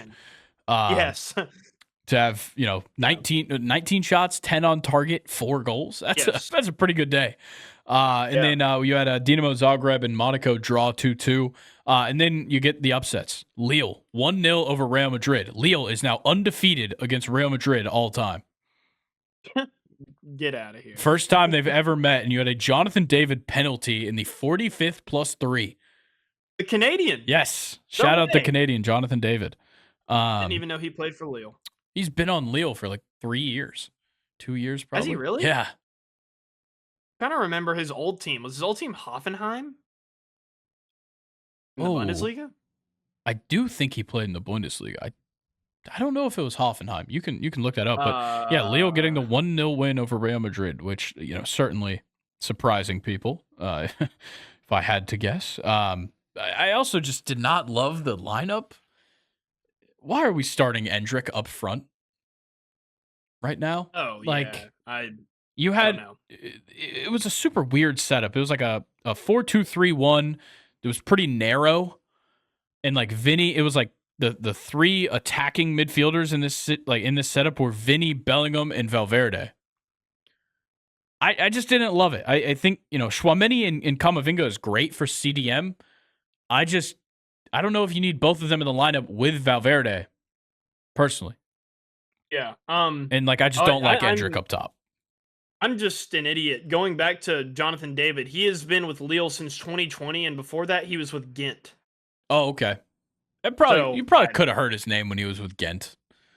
Maybe. They're kind of a weird one. Okay, well, we'll go to the other upset. Aston Villa 1-0 over Bayern Munich. Shout out. Is it Johan or John Duran? Johan? Okay. Johan. It's just tough because there's a Johan Duran in the MLB and it's spelled different. Yeah. Yeah. 79th minute, a rocket.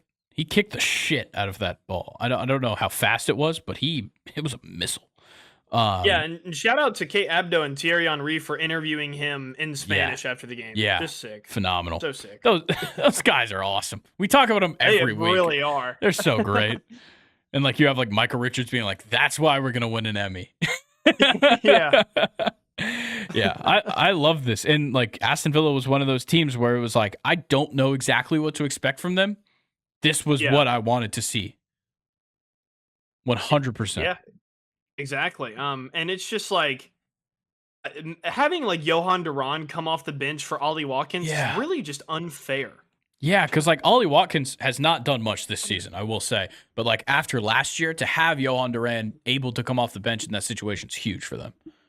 Yeah. Also, shout out Jaden Philogene getting in the lineup against Bayern Munich. Shout out Ross Barkley for getting subbed on. Why is he playing Champions League minutes? Why is he playing? Crazy. At all. Anywhere. Unbelievable. What's your opinion on Ross Barkley before we wrap things up here for the Champions League? I'd like to know. At Everton, I think he was really sick and underrated, and then he moved to Chelsea, and we just kind of ruined his career by giving him no playing time. Yeah, you guys do that a lot. You guys bring in a good, relatively young player, and then just also bring in 5 others. Yeah, I know. I hate it. Final match that happened: Club Brugge beat Sturm Graz 1-0, and that's it. Cool. Let's take a pause real quick. I'll get Nathan into the room, and we'll do some live questions. All right, cool. All right, we're back. I think we caught Nathan saying "widowy" as we unpause the recording. Happy birthday to Nathan. Thank you. Thank you, guys. Thank you. Yep. Luke. Right, that's the widowy face. Yes, we're aware. I know I'm old, Luke. You don't got to give me that look. Happy 29th birthday, you filthy animal. Yeah. Damn near 30. For everyone wondering, I'm 25, not 30, like these guys keep saying. Some guy at work told me yesterday that I was turning 48. Yeah? Mm-hmm. Was it a 5-year-old? 17. Oh. Yep, almost cried. He's just trying to fuck with you. 17-year-olds are mean. They are. They're ruthless. They don't care. Yeah, no. No, children these days are care fucked about your up. feelings. No, they're fucked up. Okay, wait. Before we get into these questions, can I vent real quick? Yeah, sure. This is kind of the part of the podcast where we go off the rails. Yeah, so that's normally what happens. Okay, so I ordered a couch on Amazon. Lapse of judgment in the first place. Should not order see it a couch. pieces in there. Yeah, for good reason. I had plenty of time to build it, but they sent me this. I unbox everything. I start taking the cushions out so they can expand, blah, blah, blah. Yes, you do. No hardware. No bolts, no grommets, no washers, no Allen key, nothing. How? How did we do that? Maybe it's like a Bilbo Fort kind of couch set. I don't get it. And of course, this company is certainly 100% coming from a different country. But damn, the box literally said made in Vietnam, which I knew was going to be made in a different country. I would assume it probably shipped from another one. Oh, dude, $250 for a couch? Not enough. Not nearly enough. But I tried to contact them. Haven't gotten anything yet from them. So I contacted Amazon support. I didn't even, I sent a message saying, this is the situation. First thing, we'll give you 40% refunded, and you don't even have to send it back to us. Oh, bet. So they just gave me $100. I don't have to send it back, and I'm going to wait on this company to get back to me and send me the right parts. Oh, finesse. Or, worst case scenario, this $100, they didn't even do it like credit. Amazon typically refunds in credit. They just charged it back? Yeah, they're charging it back to my card. So I'm just going to have $100. If they don't send me it, I'm going to just go to fucking Home Depot or Lowe's and just buy the things I need. Does it have the frame and everything? I've got everything. I literally am just missing the little, I would assume it's just a bag of parts, and they didn't send that. I've got everything else. Wow. I've got two. Maybe it's one of those. Maybe it's one of those where you take all the utensils out of the box and you throw them up in the air and it'll come together. It would take a lot to throw it up in the air. It would be a team lift. It's sitting in your room like a. Luke, do you ever play Lego Star Wars? Yeah, it does look like it needs somebody to build it. It looks like it's the little Lego sitting there that they should be building. Yeah, exactly. Well, no, in Lego Star Wars, they just did the Force. Yeah, and it depend on the character. Yeah. But yeah. On the character, maybe more accurately, Lego Indiana Jones. Yeah. Yeah. That's more how they look. Sitting in Grayson's room, it should be bouncing with a glow around it that you need to build that. Yeah, no, I'm pissed. I'm so mad. I didn't even think it wasn't supposed to be here till Monday. And then I checked my Amazon this morning and it was delivering today. I was like, okay. And it said by 9 p.m. I was like, all right. Got here at 2 p.m. I start unboxing it and everything and then just have no parts. And I'm like, yeah, I was about to say, if you would have just waited till Monday and gave me the parts, I would have been happy. But if I get the parts and I already have this $100 refund, I'm going to be living. Let's hope Bezos doesn't do this. He might want that money back. Nah, Bezos, it's too bad. It's already processing. Bezos needs that $100. It's already processing. They ain't canceling that shit. All right, questions. All right, that's all I had. So I was gonna do. I already told the boys this. I was gonna do a special edition of Questions Time where everything was about me, and we were kind of gonna do a who knows me better. But I've known Luke for 4 years and Grayson for 21 and a half years. So it didn't seem fully fair, and I couldn't think of questions that would be fair. What do you mean? So we're doing normal questions. What theme birthday party did you have when you were 7? Lego. Oh, I know that one. No, you don't. It was Legos, and you had a bunch of people over at the house, and we all built Legos. Yeah. How do you remember that, remember Grayson? My 5th birthday party theme? No, there's no way. I was 2.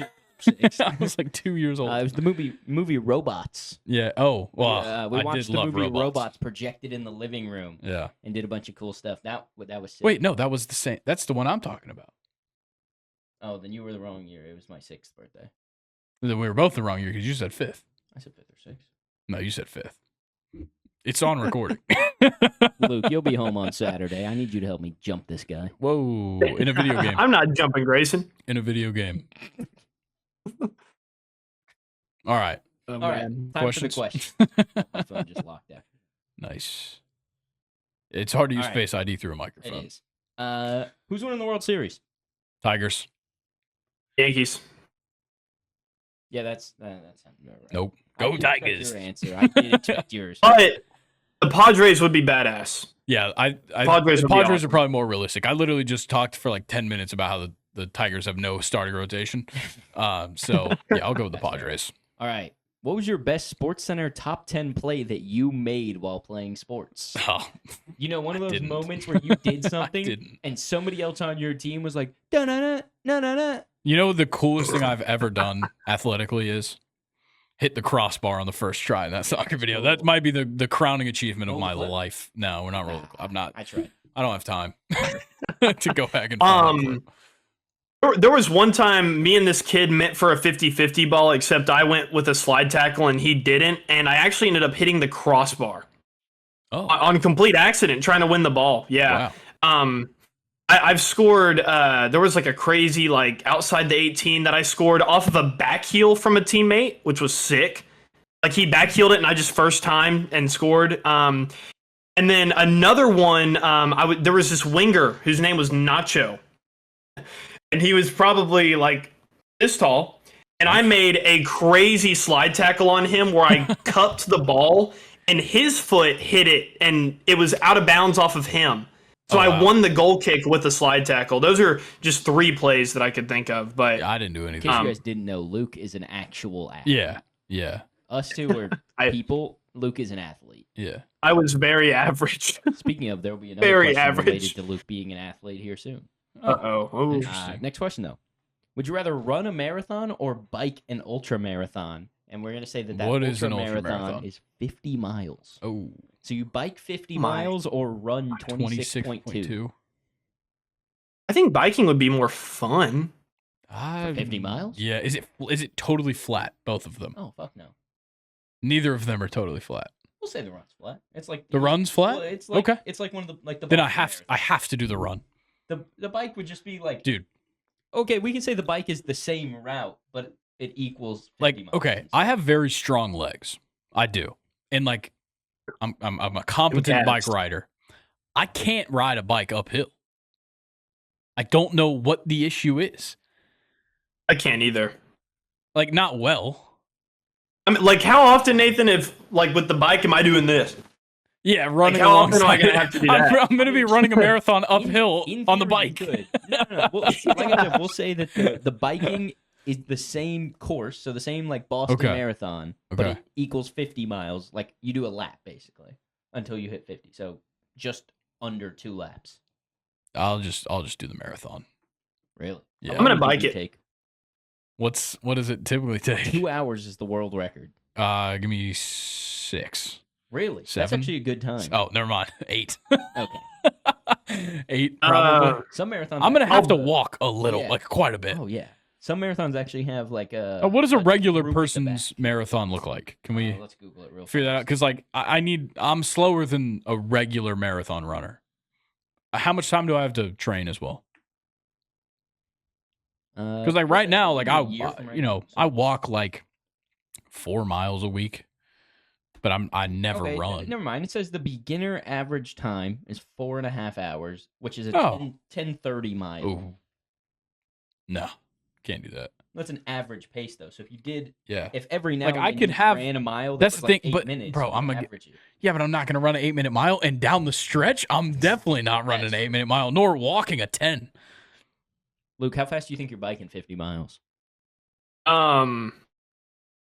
17 hours probably.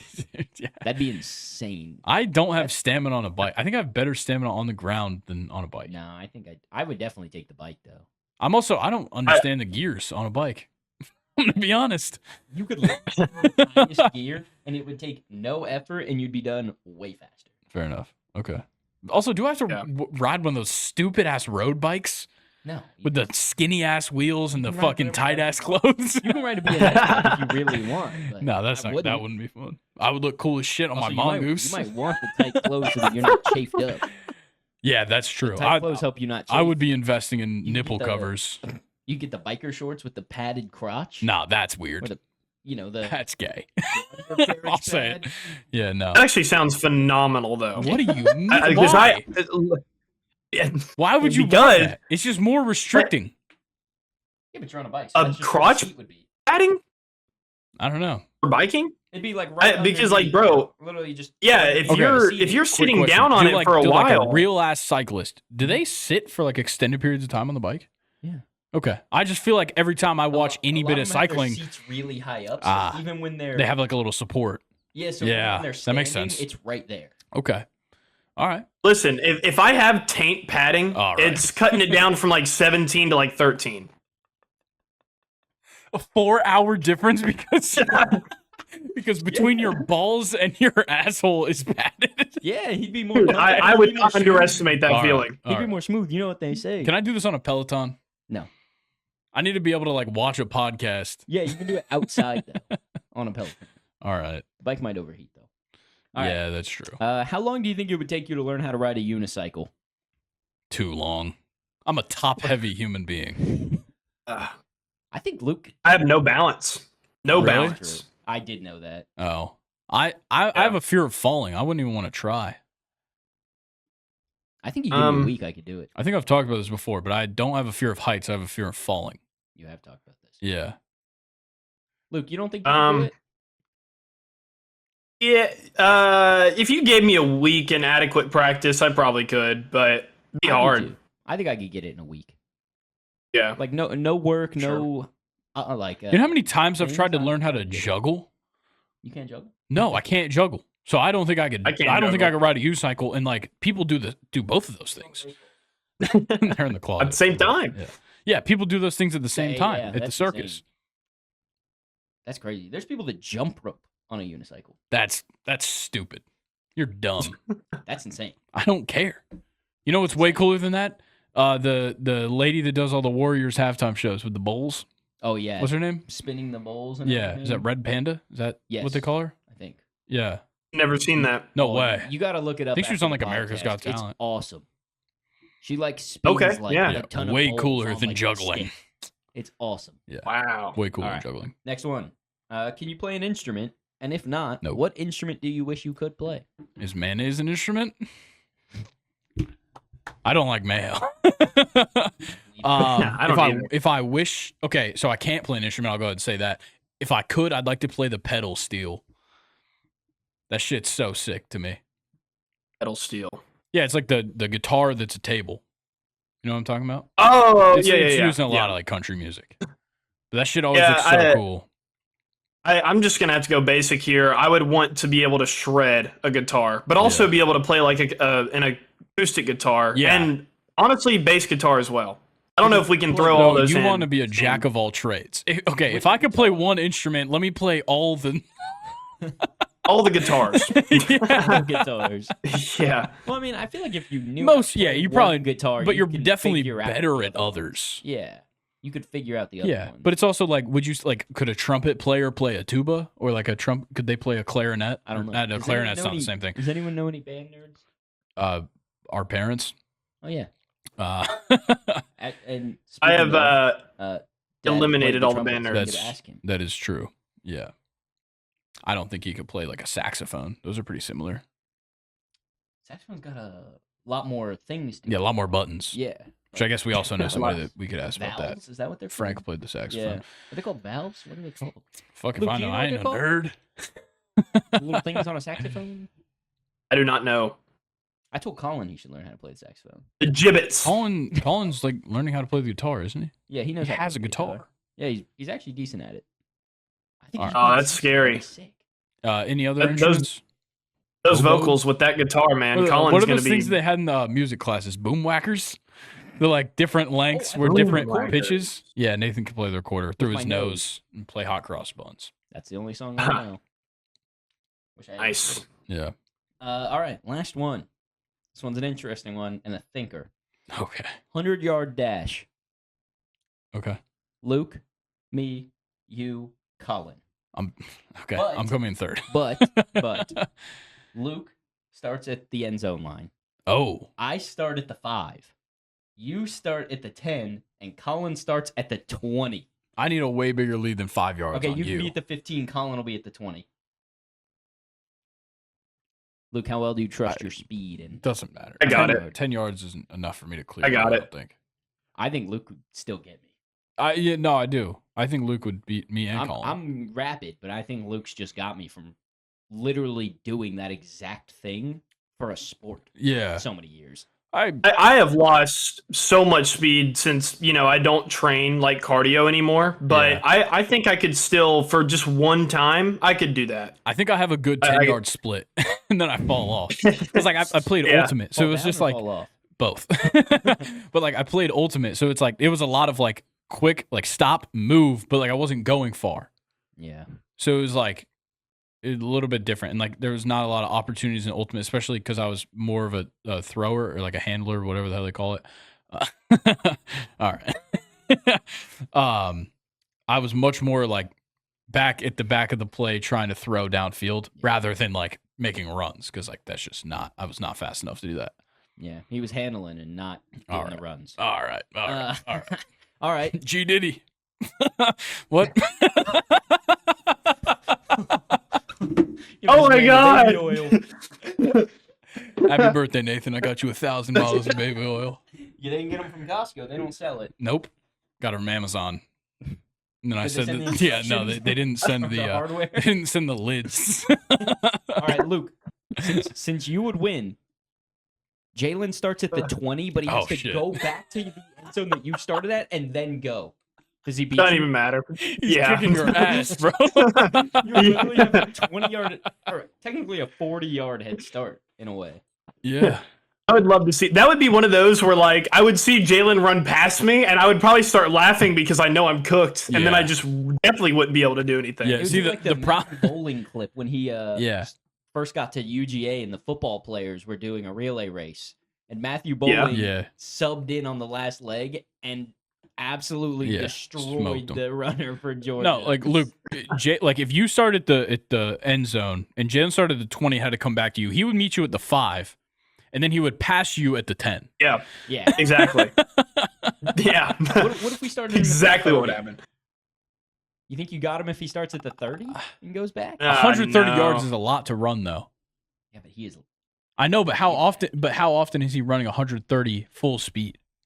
When Luke's just doing a 100-yard sprint straight, because he's got to stop and go. Jalen runs a 4.4. Yeah.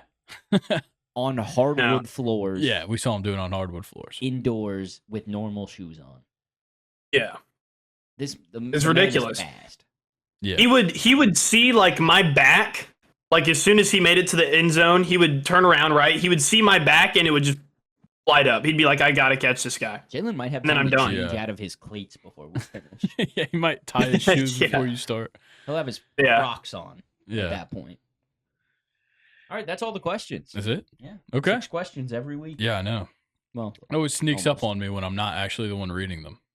When I'm reading them, I'm like, all right, second to last one, last one. Read them. It sneaks up on me. I'm like, was that the last question? Yeah. I never remember. Yeah. Oh, man. Well, I think we'll wrap Happy birthday, Nathan. Yeah. Happy birthday to Nathan. Everyone. Thank you for coming in live for questions time. Obviously, make sure you are subscribed here on YouTube. 2 weeks ago, one of our biggest, most watched videos on YouTube was 61 views on a podcast episode. 97% of the viewers were not subscribed. It's not okay. I'm not going to let that fly. Is that like 1 or 2 people that were? Yeah. That's insane. Yeah. About 2 or 3 views from the subscribers. You got to subscribe if you're watching right now. I don't know what else to tell you. You got to subscribe, because how else are you going to know that the college football show dropped at 3 o'clock yesterday? You didn't know. You had no idea. So make sure that you guys are subscribed here, turned on post notifications, giving us a like, commenting, happy birthday to Nathan. Who's going to win between the Guardians and the Tigers, and who's going to win on Sunday Night Football between whoever plays in Sunday Night Football. Cowboys Steelers. Yuck. Oh, man. All right. Make sure you follow us on Instagram as well. That's where you're going to see Luke's Team of the Month for September tomorrow, or today as you're listening. You'll see it today, this afternoon. So, with that being said, I'm going to do this real quick. Just put Nathan on the spot. Can we get 4 words out of Nathan? This is what we do to Colin on Sundays. Red, fire, destroyer, cramp. Okay. Red Fire Destroyer. I don't know if Luke is aware of Luke, 4 words. You ever watched a Monday episode? To the end. Yeah. It's hard to watch all the way to the end. Colin described the Coors Light can perfectly. That's right. That's Last true. episode. Yeah. Shout out Luke for listening. Yeah. Colin, are you listening? Nope. He actually might be. Yeah, I don't know what the theme was. It's certainly something with like the cramp is what threw me off. But also red, destroyer, and cramp makes me think of Colin. Red hair, disc golf, cramps. You're actually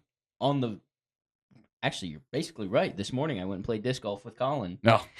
Colin threw his destroyer into a tree. Yeah, I would assume that he was very red because he was mad. Yeah. What was my other and his hair. Big cramp? Inherently red. And I got a cramp. Oh, okay. Oh, you got a cramp. You and Cole Reagan's cramps in your biggest athletic moment of your career.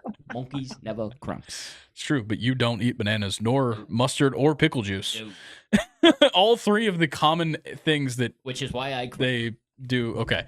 All right, we're calling it there, guys. Thanks for listening. Happy birthday to Nathan. Luke, thank you for joining me as always. Yes. We'll catch you guys on Monday. Enjoy the weekend. Enjoy the football. Come back next week for Luke. Catch you guys later. Peace.